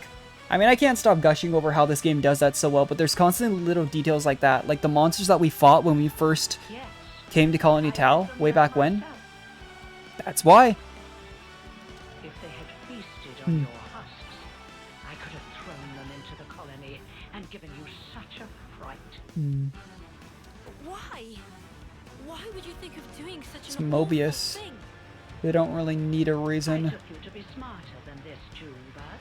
Be a dear and fire up those synapses for me. Colony Tau was ready to accept their fate. I settled on the monsters as the best way to deal with that. Weren't they like a big survival of the fittest almost type thing before? If you were to see your friends torn apart before your very eyes, it might give you the stimulus you need. Yo, why is this console so obsessed with Juniper? Interesting. When the flame clock was destroyed, and you were given the chance to live, you also came to fear death, and gained the ability to suffer, as you are doing right now. See, that's what's terrible about Mobius. Like, what makes them somewhat compelling as villains too, is they don't just need to like harvest the life from Kevis and Agnes. Well, they obviously need to do that, but they very clearly like they don't leave it at just that. They go that extra step further that makes them so unlikable. Just to see those contortions. The perfect moment. Once matured, then savored. Interesting. I'll not let you die easily. I shall see to that. You consoles are all the same, aren't you? Yeah, for the most part. Toy with people's lives like this. You think This is fun. They probably just have like, at this point I think they just have like god complexes, pretty much. Oops. It's been lovely talking to you, but I'm afraid time's getting on. If you despise me so much, I wish there was like an autoplay feature actually. try taking me on your Because like when I'm playing by myself in like Genshin's another good example, I do just click through as I'm reading. But when it's voiced, I like to let it play through, but sometimes I just accidentally bump that A button like an idiot an extra time. Skip a little bit of it. But it really does make you wonder too, like, I wonder as like, I don't think I'd be able to get into voice acting. I think it'd be fun and all. Because I do love doing like music and such. I don't know how much different it'd be in terms of like recording and learning all that stuff, but it'd be different. But you know, obviously like these are professionals who work with like, you know, big company. But it makes you wonder just how much they've had to record. Because it's gotta vary from character to character, but some of these, there's so many voice lines, like the main 6 especially. You'd think it'd take months to record this many lines. Especially if you didn't get it like 100% right the way they wanted the first time for each scene. Pretty crazy. You really defeated them? All of them? Well, you're nothing if not tenacious. If you stay away from our colony without interfering, just as you always have, I'm willing to let bygones be bygones. That's very mature of Juniper, but that's not what's gonna happen. Without interfering? You really are a model child, aren't you? I told you, I consider myself... Well, now console use just digging their own grave, though. Why do you think that so few make it to homecoming in this pit that none know about or care about? Yeah, that's messed up. Why do you think there are few threats to your colony? To be fair, I don't think that many really make it to homecoming in general, but... Well... just one of those things that they never had to think about. But again, you're digging your own grave, just explaining to this now. I guess that they're not part of the flame clock anymore, but... kind of crazy that you'd be like, yeah, I'm just gonna admit this proudly. You really are the lowest of the low. I had the soldiers die when approaching their final term. I conceived your peculiar traditions, and Oh, like how they don't have an officer. to you. And when your numbers were culled just enough to maintain the colony, Oh. I sent you new recruits. When you lacked Huh. a source of life with which to fill the clock, I placed monsters of adequate strength for your succor. And it has all been for this moment. Haha, yeah. The whole nefarious plan speech all led to this. I cannot begin to understand you. Countless hours of painstaking effort went into this. But I am so very glad to have met a soul like yourself, little Junebug. Even your rage brings me delight. The fact that you want to kill me where I stand, even more rapturous. I shall contort your face into an expression of pure agony. I shall tear down all that you are. The people of Colony Town have been fighting just to survive day to day. We won't allow you to Yeah. have your way anymore. Yes, I suppose you're right. My actions are unforgivable. Come then, do your worst. If you don't kill me now... Yep, here's the console fight. That is a different looking console.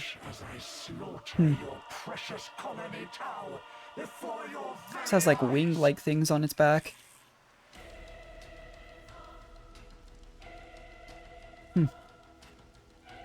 Well, either way.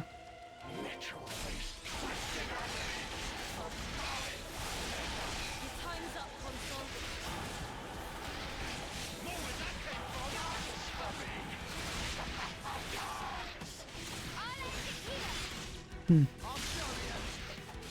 Yeah, I don't know. I don't think that the console's motivations are necessarily meant to be the most realistic. I mean, it's a game, you know, nothing is. But, like, they really build you up to be able to connect with some of the, you know, heroes and the main 6 and whatnot. But it makes you wonder, too, it's just one of those, like, if you were in the position of a Mobius member, I think they already took people that were like twisted or in despair like N was, but just makes you wonder if you lived for long enough in a situation like this. Like, you obviously, I don't know about sanity alone, but like, you probably wouldn't come out with anywhere near a clean conscience. I mean, you're literally watching, in order to make sure that Mobius can live, you know, consoles can live for such a long time, they're literally sending people to their deaths over and over and over. Just really makes you wonder, like, that's gotta change a person.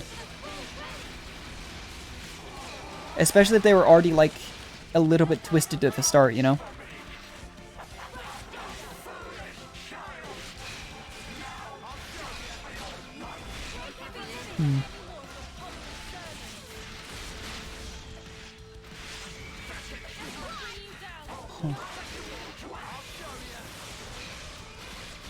That's it though, I'm really glad that we're so over-leveled because it makes these fights so much less stressful.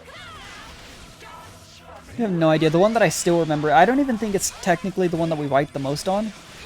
But the console D and J fight, when I failed it twice, I was so sad. Same with when I failed on the Z Infinity fight at the very end. Because that one I remember the entire time I was sitting there thinking, like, there have been so many cutscenes. I wonder where I'm going to go back to if I lose. During chain attack and low HP enemies. I wonder if this counts as low HP. But, I remember being so sad about that. Increases damage ratio. Huh. I don't think using Juniper in general is the way to go, but that's not a terrible tactical bonus. It's definitely not on the level of like a Shira or anything like that, but just pure damage ratio isn't terrible. Because there are some that genuinely just don't feel good to use. Like Valdi's change bonus just is one perfect example that I just not a fan of. Like, it increases TP if you're fighting machine. You really don't fight machines that often, and even if that's the case, there are other heroes that can raise TP much faster, you know? Yeah.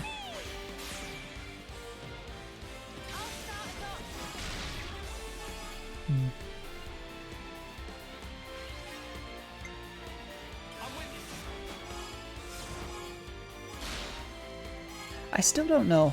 One thing that's still very confusing me for Signifer is what ability to use during the chain attack. Because field regenerate, the regenerate abilities don't seem to actually heal that much during chain. Because they're meant to make like a healing over time field. But there I should probably just do one random buff. That's probably the way to go. In hindsight.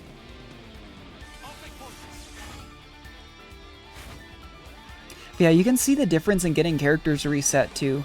Like when we're using Ashira and we immediately get that quick amazing chain, it's so easy to get a bunch of characters back, build up that TP, and get consecutively more and more back. Whereas here, sure we got a bit of an extra damage ratio from Juniper, but we are down to our last 3 characters on only the 3rd chain. Kinda crazy.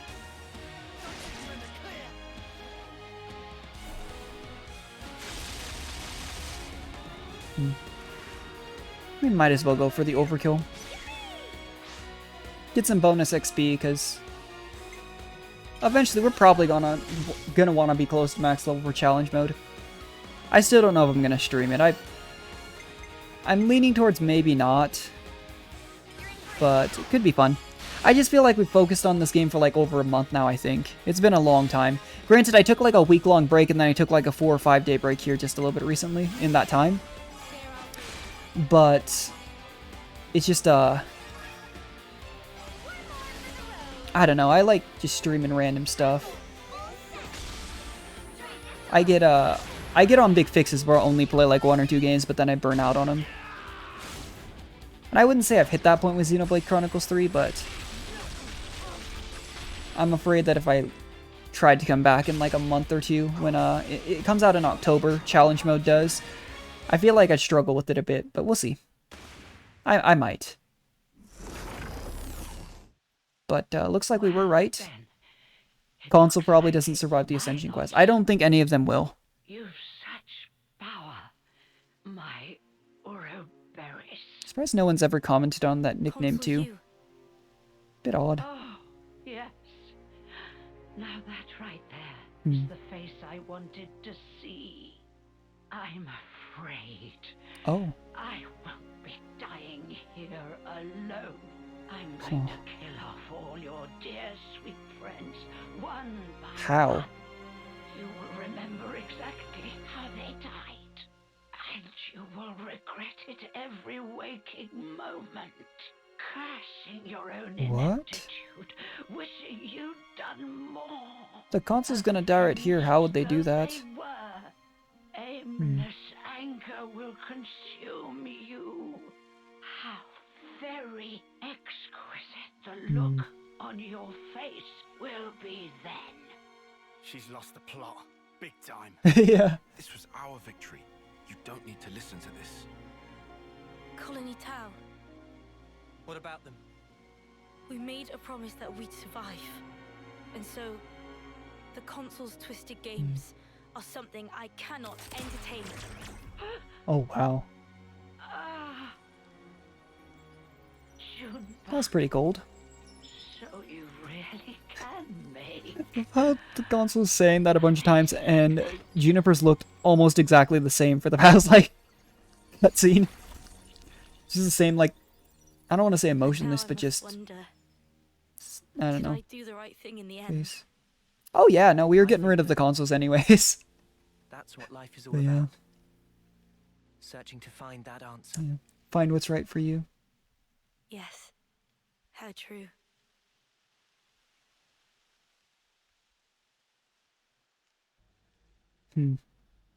Thanks. Yet again. Feels like you're always saving our bacon. Now, none of that. We're all mates now, remember? Yeah, Lance is right. We're all in this together. Juniper, what's wrong? Life is cruel, isn't it? Yeah. In general, but I think even more so for Juniper Just here. when I stopped waiting for death and began to live for myself. Why must it be so hard? It's just as the console said, expecting death would have been so much easier. You're not wrong. It's not easy. And it's sure, but it's still a sight better than doing sparkle and giving up. Yeah, yeah. Even as a colony that believed in like survival of the fittest, doesn't mean you should just give up. That's also true. You're right. Even if you have to sit down for a bit and not... I mean, I'm just speaking from experience personally, even if you have to take some time, not sure where exactly you're going in life. Life is a struggle. Just take a break. Not everyone has to do things at the same pace. Something I struggled with for a long time. Feeling like I had to go out immediately out of high school, get into college, find my degree, find a career, and just live. You know, here I am years later, not exactly anywhere near that, but that doesn't mean it's the wrong thing. Our goal remains the same. That's right. And we've got to start by harvesting the crops. I was really impressed the fact that they'd already, I mean, they'd have to by necessity, but they're already so far ahead in terms of taking care of themselves. When you get colonies like 9 that are basically just starting out having to do stuff like that. If you ever find yourself having a hard time, we'll be there to help. I'll keep that in mind. Thank you, and see you soon. Yeah, yeah. Yeah, that wasn't a bad Ascension quest. I didn't mind it. Kind of the same thing I feel about that, though, as I did with, like, Juniper's character. I don't mind the character. Can't say I'm super in love with that. I hate the class. Don't get me wrong. But, that's besides the point. Yeah, I think I got a little bit more time before family gets back, so... Like I said, I do have family over. They just went out to do some stuff. But we were gonna spend some time together. So... Well, I think we were planning on. Some family coming to town. My sister's friend is... having, like, a wedding in the area. So people came down to, visit. Not someone I know personally, which is why I'm not out there now, but, anyway, enough about that. As far as prep for... I don't think we're gonna do an entire other hero quest here. We're basically down to, unless I'm wrong, Riku, Manana, Monica, Gondor, and Melia shouldn't require extra side quests. Let's go find... I had the page pulled up here. I had a page pulled up for the characters I knew had things we had to do, but we had to go to the specific locations for Nia. Let's go find those. Because I'm kind of curious. So... see if I can figure out where this is. There's supposedly a memory right about... oh, it's right here. I think. We have to go around and, like, explore with Nia. That's why I was surprised it doesn't seem like... I'll have to double check into all these characters that I don't think there's requirements for. Because... like, seriously, I thought Junipers we were going to be able to jump straight into. I was expecting to only spend about 2 hours on the actual Ascension quests here today. And then spend, like, an hour or two prepping for some other quests. But I'm interested to see how Nia feels about everything around here. The scent of Sophronia. This takes me back. Takes you back? You mean you know what this is? Yeah. Yes, of course. Sophronia trees used to grow in the world that I came from, you see. Yeah, I'm trying to remember where, but I know we've seen them before in 2. Huh? For real? Yeah, this world's basically a mishmash of the 2 worlds colliding, so... That's where Sophronia makes sense. trees come from. Who'd have guessed? That's not all. What you Yeah, call Uriah's the from Uriah 2. Mountains came from my world too. Whoa, seriously? I always thought they were funny shaped mountains. It's a bit more than funny shaped looking mountains, let's be honest. I mean, now they're mountains. Back then, they weren't so picturesque. Are there more places like this? Stuff that we don't know the true origin of? Yeah, most likely. Actually, yes. In fact, I dare say, pretty much everywhere you've seen. That's why I wish I'd played one prior to this, because I'd probably recognize some more areas. If you hadn't been here, we'd have just walked right past like it was no big thing. It's just part of their world base by this point. I suppose it's good for you all to know about how things were in the old world.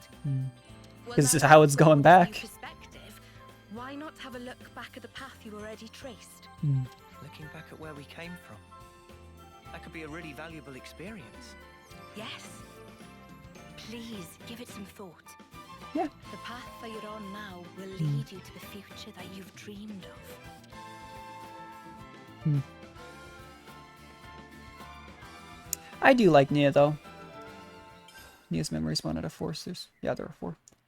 I can't say I liked Nia in 2 as much as I liked... I personally really liked Morag. I really liked Mithra and Pyra. But I did like Nia.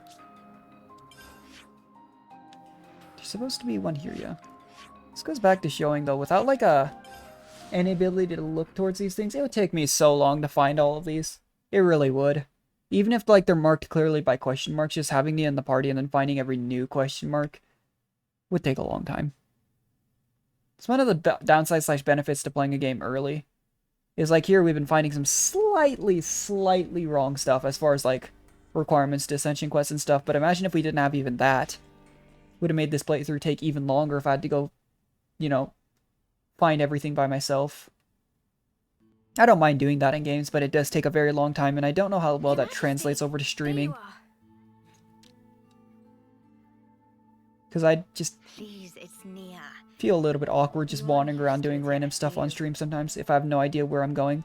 So I wondered even if I can get my PC to like me enough to stream Elden Ring. I've considered just getting it on console and then streaming it off console, with how much my PC struggles to do it while running OBS on my model and stuff. Because I have a decent PC, but it's not top of the line. And Elden Ring just destroys PCs, I swear. One of the highest requirement games there is. Just wonder, but... anyways. So this is more of a Nia-centric conversation. It's fine. I may have taken my teasing a step too far there. Yeah, don't tease Mio. It's funny when you tease like Uni and Lions. It just makes me a little bit sad when Mio feels bad.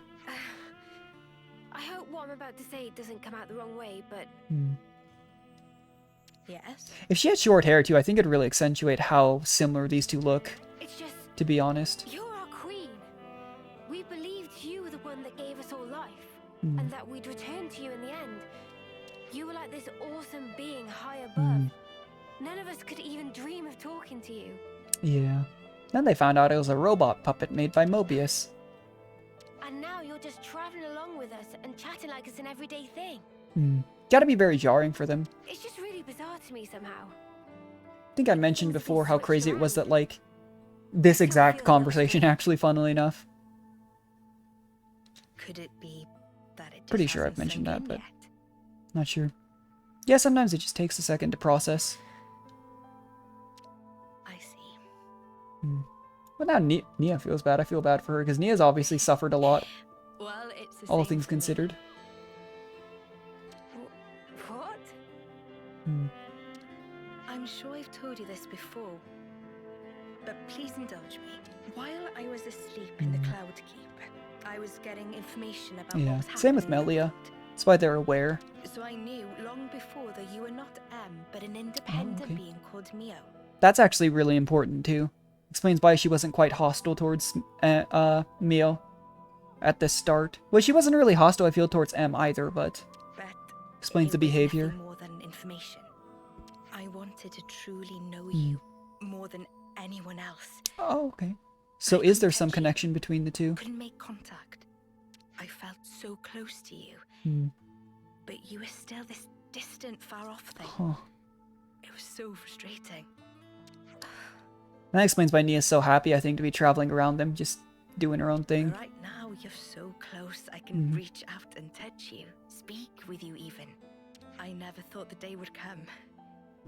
It's a truly strange feeling. It's the same for me. Indeed. It's amazing, really, the way things worked out, don't you think? For sure. If I hadn't become Ouroboros, I'd never have had the chance to meet you, Nia. Sometimes a small pebble starts the avalanche. Yeah. Which I don't even know if I'd say that I was a small pebble to begin with, getting changed into Ouroboros. Pretty major event. No, I don't think you can put it all down to chance. Huh? What do you mean? I think we met because we were supposed to, Mio. Oh. It was meant to be. Is it like the destiny talk here? Because to me, you're... Oh. Hey, Mio! Uni, why? I wanted to hear this. Maybe we'll find out in the actual Ascension quest. If there's actually an Ascension quest, because to be fair, Melia and Nia basically just had conversations for recruiting them. It wasn't really a quest. Shall we go join the others? Dang it, Uni. Let's do that. I really wanted to, hear what she was gonna say there. Oh, and she even looks really sad about not getting to... Oh! Okay. Yes? I'm really glad we got to talk like this. But you, like, obviously they both have a very similar gem in their chest. It's just difficult to say, too, because my trouble with it is, with the whole 10-term things like that, I don't know if and they didn't even know about the concept of descendants. I don't know if that could be the case, but we really don't see that many races, like, with the exact same hair color, ears and stuff as... I guess they're not the exact same ears, even. Well, no, they're pretty similar. It's just that thought has obviously, I think, been running through everyone's mind who played 2. Is whether or not Mio's, like, related to Nia. The big question, though, is... They showed that Nia had a child at some point. You know, at that very endgame screen with Pyra, Mithra, and Nia, alongside everyone else from 2, that little photo when Poppy showed up. And Nia said, like, oh, I guess I'll be seeing you again soon and whatnot. So you wonder maybe that was Mio before Mio was reborn a bunch of times. Maybe that's somehow, you know, it's hard to say. But the issue is, what I don't get is Nia was a blade. I was never under the impression that blades could have children in 2. But that's interesting. I mean, Pyre and Mithra clearly did, so that's different, but they were also the Aegis. You'd think if there was an exception, it would be Pyre and Mithra. Either way, next one should be here. The Ascension Grounds.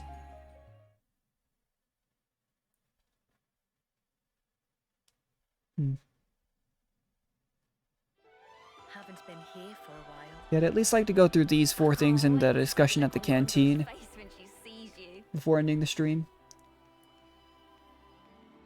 Because like I said, I don't think I'll do an entire other hero ascension quest today. It's not going to happen. But I don't know if we'll be able to do the prep work for another ascension quest here. Hey, come on. Don't be like that. We're just here to say hi. Yeah, we brought the queen. Huh? What's that? You got time on your hands, have you? I'm sorry, Gondor. We didn't mean it. Huh? Why? If it isn't... I believe this is the first time we speak directly, isn't it, Gondor? Can someone tell me what the hell's going on? What's the Queen of Agnes doing here? This is technically her castle, Gondor. I know you've kind of commandeered it, but this is technically her castle. Oh, hang on. I suppose we are in Yeah. this castle right now. Yeah. So, maybe it's not so weird to see you here.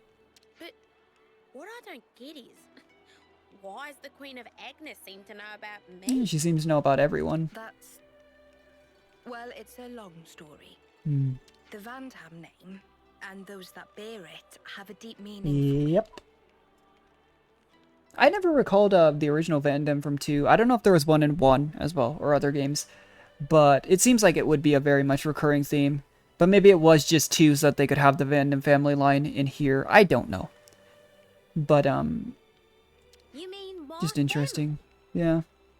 He literally sacrificed himself, and that was when we got Mithran, too. In the past, Yep. we were saved by a man called Vandham. Very much mirrors what happened here, too. He taught us a lot about life and what it was we were called to do. It's no exaggeration to say that without him, there would be no me. Huh? A real deep connection between Nia and Gondor's fam. Spooky. The memories of Interesting that Monarch isn't here to hear this, too. These... Oh, oops. Oh. Seems you dags have gotten pretty used to chumming up with royalty, like it's no big thing. Yeah. Yeah. Well, Nia asked us to treat her that way. Like another one of the gang. It's got to be really nostalgic for her, too. Like, in a wistful sort of way, you can imagine. After her original adventure. Wouldn't expect us to mince our words around Nia. Yeah. Wind your neck in, will ya? Nothing wrong with how I talk. Yeah, don't sass Gondor. She'll beat you up. Oh, you're so bold and unabashed. I simply adore it. I suppose I am. Lan says something like that. She gets really mad. Nia says, and she's like, oh, nice. I mean, you've passed through the conflict with the false queen, maintained order in the castle. There are a lot of things that came about because of your blood, sweat, and tears, Gondor. Yeah, I mean, that's not an exaggeration to say. Huh? Well, that's a real heck of a compliment. Tim, all I reckon we really I keep doing that on accident. boundaries to stop things going daft. I don't have a clue about your Agni and folks, though. You're just being humble, Gondor. Please, there's no need for it. It's not easy to earn people's trust, to maintain the balance. And she did have those couple, at the very least, the couple guys who were super, super loyal to her when she was in the prison. And you do all that, while still Not to mention everyone else in the prison who respected her. Gondor. Basically willing to lay down their lives to make sure she escaped way back when. When we got captured, too. I'm almost... Forget it. Condor, you really soften up when you get a few big words, don't you? Yeah. Huh? Who you calling soft? Oh my gosh. I hope Agnes can count on your continued support. I mean, what I'd really like to be saying right now, fight me. I don't know if I'd say that to the queen. Especially when she's being nice to you. Real deal queen going Yeah. to all the trouble of asking me, I guess I've got to at least consider the request a bit. From the bottom of my heart, thank you, Gondor. As the nominal lady of Agnes Castle, I bestow upon you my sincere... She's gonna cut her off. You see the hyphen? Hey! Whoa! Yeah. Enough already! It's like you want to make me squirm. Ah, there's our Gondor. Just shut up, will you? We're done talking about me, alright? Okay. You Ouroboros assholes Mind your own beeswax, alright? I better not hear you've been holding the queen back. Oh yeah, now she's looking out for the queen. You're a real goofy bunch, aren't you? Just being around your counts as a hazard. Yeah. Pot calling Maybe. the kettle black much there, Gondor love? Yeah. Yeah. It's pretty funny. And the last one should be in Pentelis. I'm quite enjoying these conversations though. It's funny.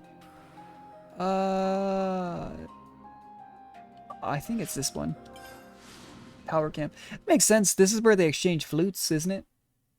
They really had some of that character development. Romeo finally started to crack a bit under the pressure of homecoming and everything. In a really sad way, but it's one of those moments that, like, if it happened to someone in real life, it'd be really upsetting for sure, but you'd realize it's like, it's not actually a bad thing, you know? Gives them a chance to actually open up.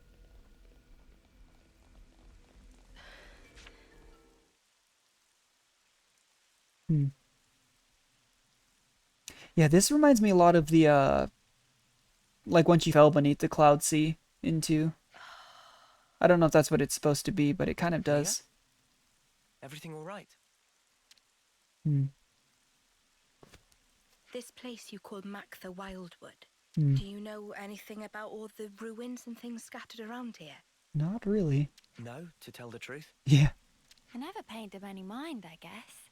But now you mention them, they do seem pretty weird. It was pretty weird back in 2. Oh. It's like the ruins of a normal world This also related before to everything stuff went from above your the old cloud world, sea. Mia? That's a good guess, Senna. Not quite right, Huh. but you aren't far off. Yeah, it might not actually be, but that's what it is. But that is what the design reminds me a bit of. Please. Because it was like a ruined city. All right, I will. This is probably something you ought to know about. Okay. I told you before about Ionios' creation, right? Yeah. Well, what I'm about to talk about goes back much further into the past than that. Okay. You mean when the worlds were one? The people of that time had access to absolute power, using it to create and enjoy a flourishing civilization. But in the end, they started to fight each other for control over that very power. I mean, that was the entire point of most of 2's journey. Was to find, I can't remember what they called it, but to find that, that supposed paradise where no one had to worry about resources and such, because that's what 2 is struggling with, all the various, like, islands and whatnot. Like living sentient islands, but you know. And then they finally got there. I mean, Rex even had the flashback of meeting... It was Elysium, that's what it was. Rex even had the flashback of meeting Adam. It's why I really want to go back and play Torna. But Rex met Adam in like a beautiful grassy field, and I remember he was like, "This is Elysium, isn't it? It's beautiful." And then they actually got there, and it turned out that wasn't the case anymore. It was actually really big subversion of expectations there too. I was really surprised. Just because of being a fantasy game, I would not have been surprised if there was an actual Elysium, and it was just like a random fantasy world. Like, land of prosperity that they've went to and got everyone up there. So the true meaning of all this ruin is to stand as a monument to the history that created this world. Okay. If you really think about it, we human beings are the cause of all of it. Ah, yes. Like the environmental argument. Don't think it's exactly wrong, to be fair, but that's one of those things that I just don't have a huge stance on, personally. I don't get it. I'm more just trying to live my own life, you know? Fight till everything burns. But, like the whole consumption of resources and stuff, I think. It's what they're trying to get at here, I want to say. Because they were afraid. Afraid of what? Afraid of ending. Yeah. All life. All civilizations and cultures. Well, that's everything comes to an end in time. Gives value to things, you know? That it doesn't last forever. Humans are part of the And I think world that too. theme is kind of what caused the corruption of Mobius too. You know? But people never stop looking for a way. Even if it means going beyond the rules. Eternity. That's what they Yeah. were searching for. Even if it's a vague callback, it is a really cool callback to see this stuff too. It makes me wish, I keep saying it, but if I'd played 1, maybe I'd understand more of like Melia's side of things. Though it does feel like they dip more heavily into Mio's stuff than, If the present moment you know, carries on forever, Melia here. then the end will never come. That's eternity. With that, the miserable decay I mean, even with the main story, we actually interacted with Nia, whereas Melia was the one that was captured in Origin.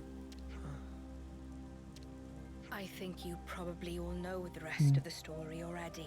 Nice thing about Nia and Melia's thing is, though, I think we can basically guarantee in terms of where they slot into the story, it's like right before the final battle. If not, I would say technically after, but we know the world's separated after. I guess it could be if there was some time period between defeating Zed and before the worlds did split. But like we knew when we recruited Melia, at the very least, it was literally like she had gone back to Castle Kevis, and that's when we went back to Kevis Castle and met her, you know? After we rescued her, but before we fought Zed. The realm of eternity. Zed also wants eternity, Hmm. just as the people did back then. Yeah, so like this conversation has to be taking place before we fight Zed. But I think there's a little bit more wiggle room in terms of time space because we met Nia before going to Origin. To sacrifice so many lives to achieve it, it's not... It can't be right. Well, it's obviously not, but, I agree. you know. We might get hurt, and someday we'll be gone. But we have to keep moving forward in spite of all that. That's what it means to live, right, Nia? Yeah. Still can't get over the fact that, though, they really don't go over the fact that Nia's a blade and Dromark is gone. That must be clear to you all now.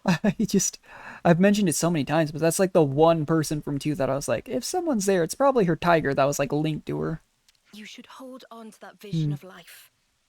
Cherish it as you go forward.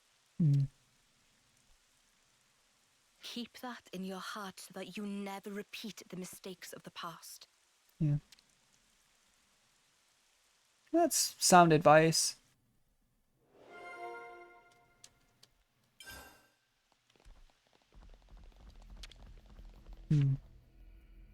Let's rest and heal up. Wonder if this just kicks off the... Yeah, I was gonna say, this might just kick off the hero quest. Maybe we should have saved this for next stream, because I do want to start with Nia's next stream. As always, I'll probably have to name it like... We'll probably do Melia's at the same time, so we could check real quick after this discussion. Because I didn't think we had to do anything special for Melia's Ascension quest. But just so we lump them together so we can say the post-game heroes, because I just don't want to spoil anyone accidentally. I'd feel pretty bad. What's the places you've been so far? So she wants to go to a place where she can just see the sky. We've been to that secret area that's really, really high up. Like that floating island, like with the great railings. Don't know if that counts, but...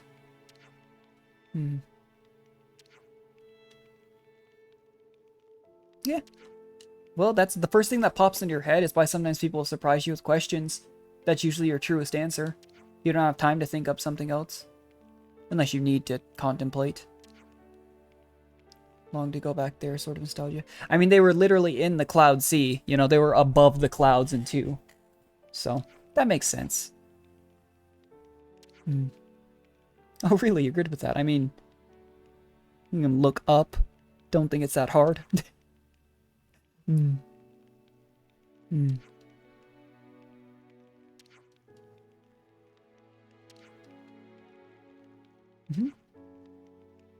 Close enough to touch the sky.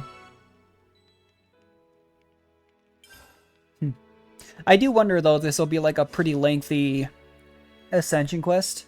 Or if it's going to be similar to the fact that, again, Gray's was short. Nia and Melia's recruitment thing were literally just a conversation. But, real quick, I just want to check. Yeah, it's fine. So now we obviously know we have access to that. This one is saying you can just go to Kevis Castle Throne Room. Am I an idiot? Did we... Oh, yeah, it's this one. Yes, okay. So we should be able to do Melia and Nia's first thing next time. We'll do that. I mean, we could have done the post-game heroes last. I do think it's going to be Sagiri's that we do last based on requirements. But I will double check over the requirements off stream here. on what all we need to do to get these other quests. Because most of the ones remaining, I know we have stuff to do, but I'll double check, like Gondor, Monica. I remember for a long, long time we thought side story, I think it was Senna was Gondor's, and then it turned out that wasn't the case. But either way, we do have at least a couple prepped immediately. That's level 70. But I had a really fun time this stream. Sorry for taking a bit of a break. I'll get the VOD posted on YouTube as always. I just needed a bit of a break. I wasn't feeling too well. Like, I was in a couple days, and then some other ones I wasn't. I was doing other stuff. But I will try to stream here, if not tomorrow, within, I mean, what day is it? I think it's Thursday today. If not tomorrow, then for sure Saturday or Sunday. And we'll keep powering through the rest of this game. After that, I'll figure out what else I want to play. But anyways, guys, thanks for everyone who stopped by. As always, watch the VOD or anything like that. And I will catch you next time. Bye.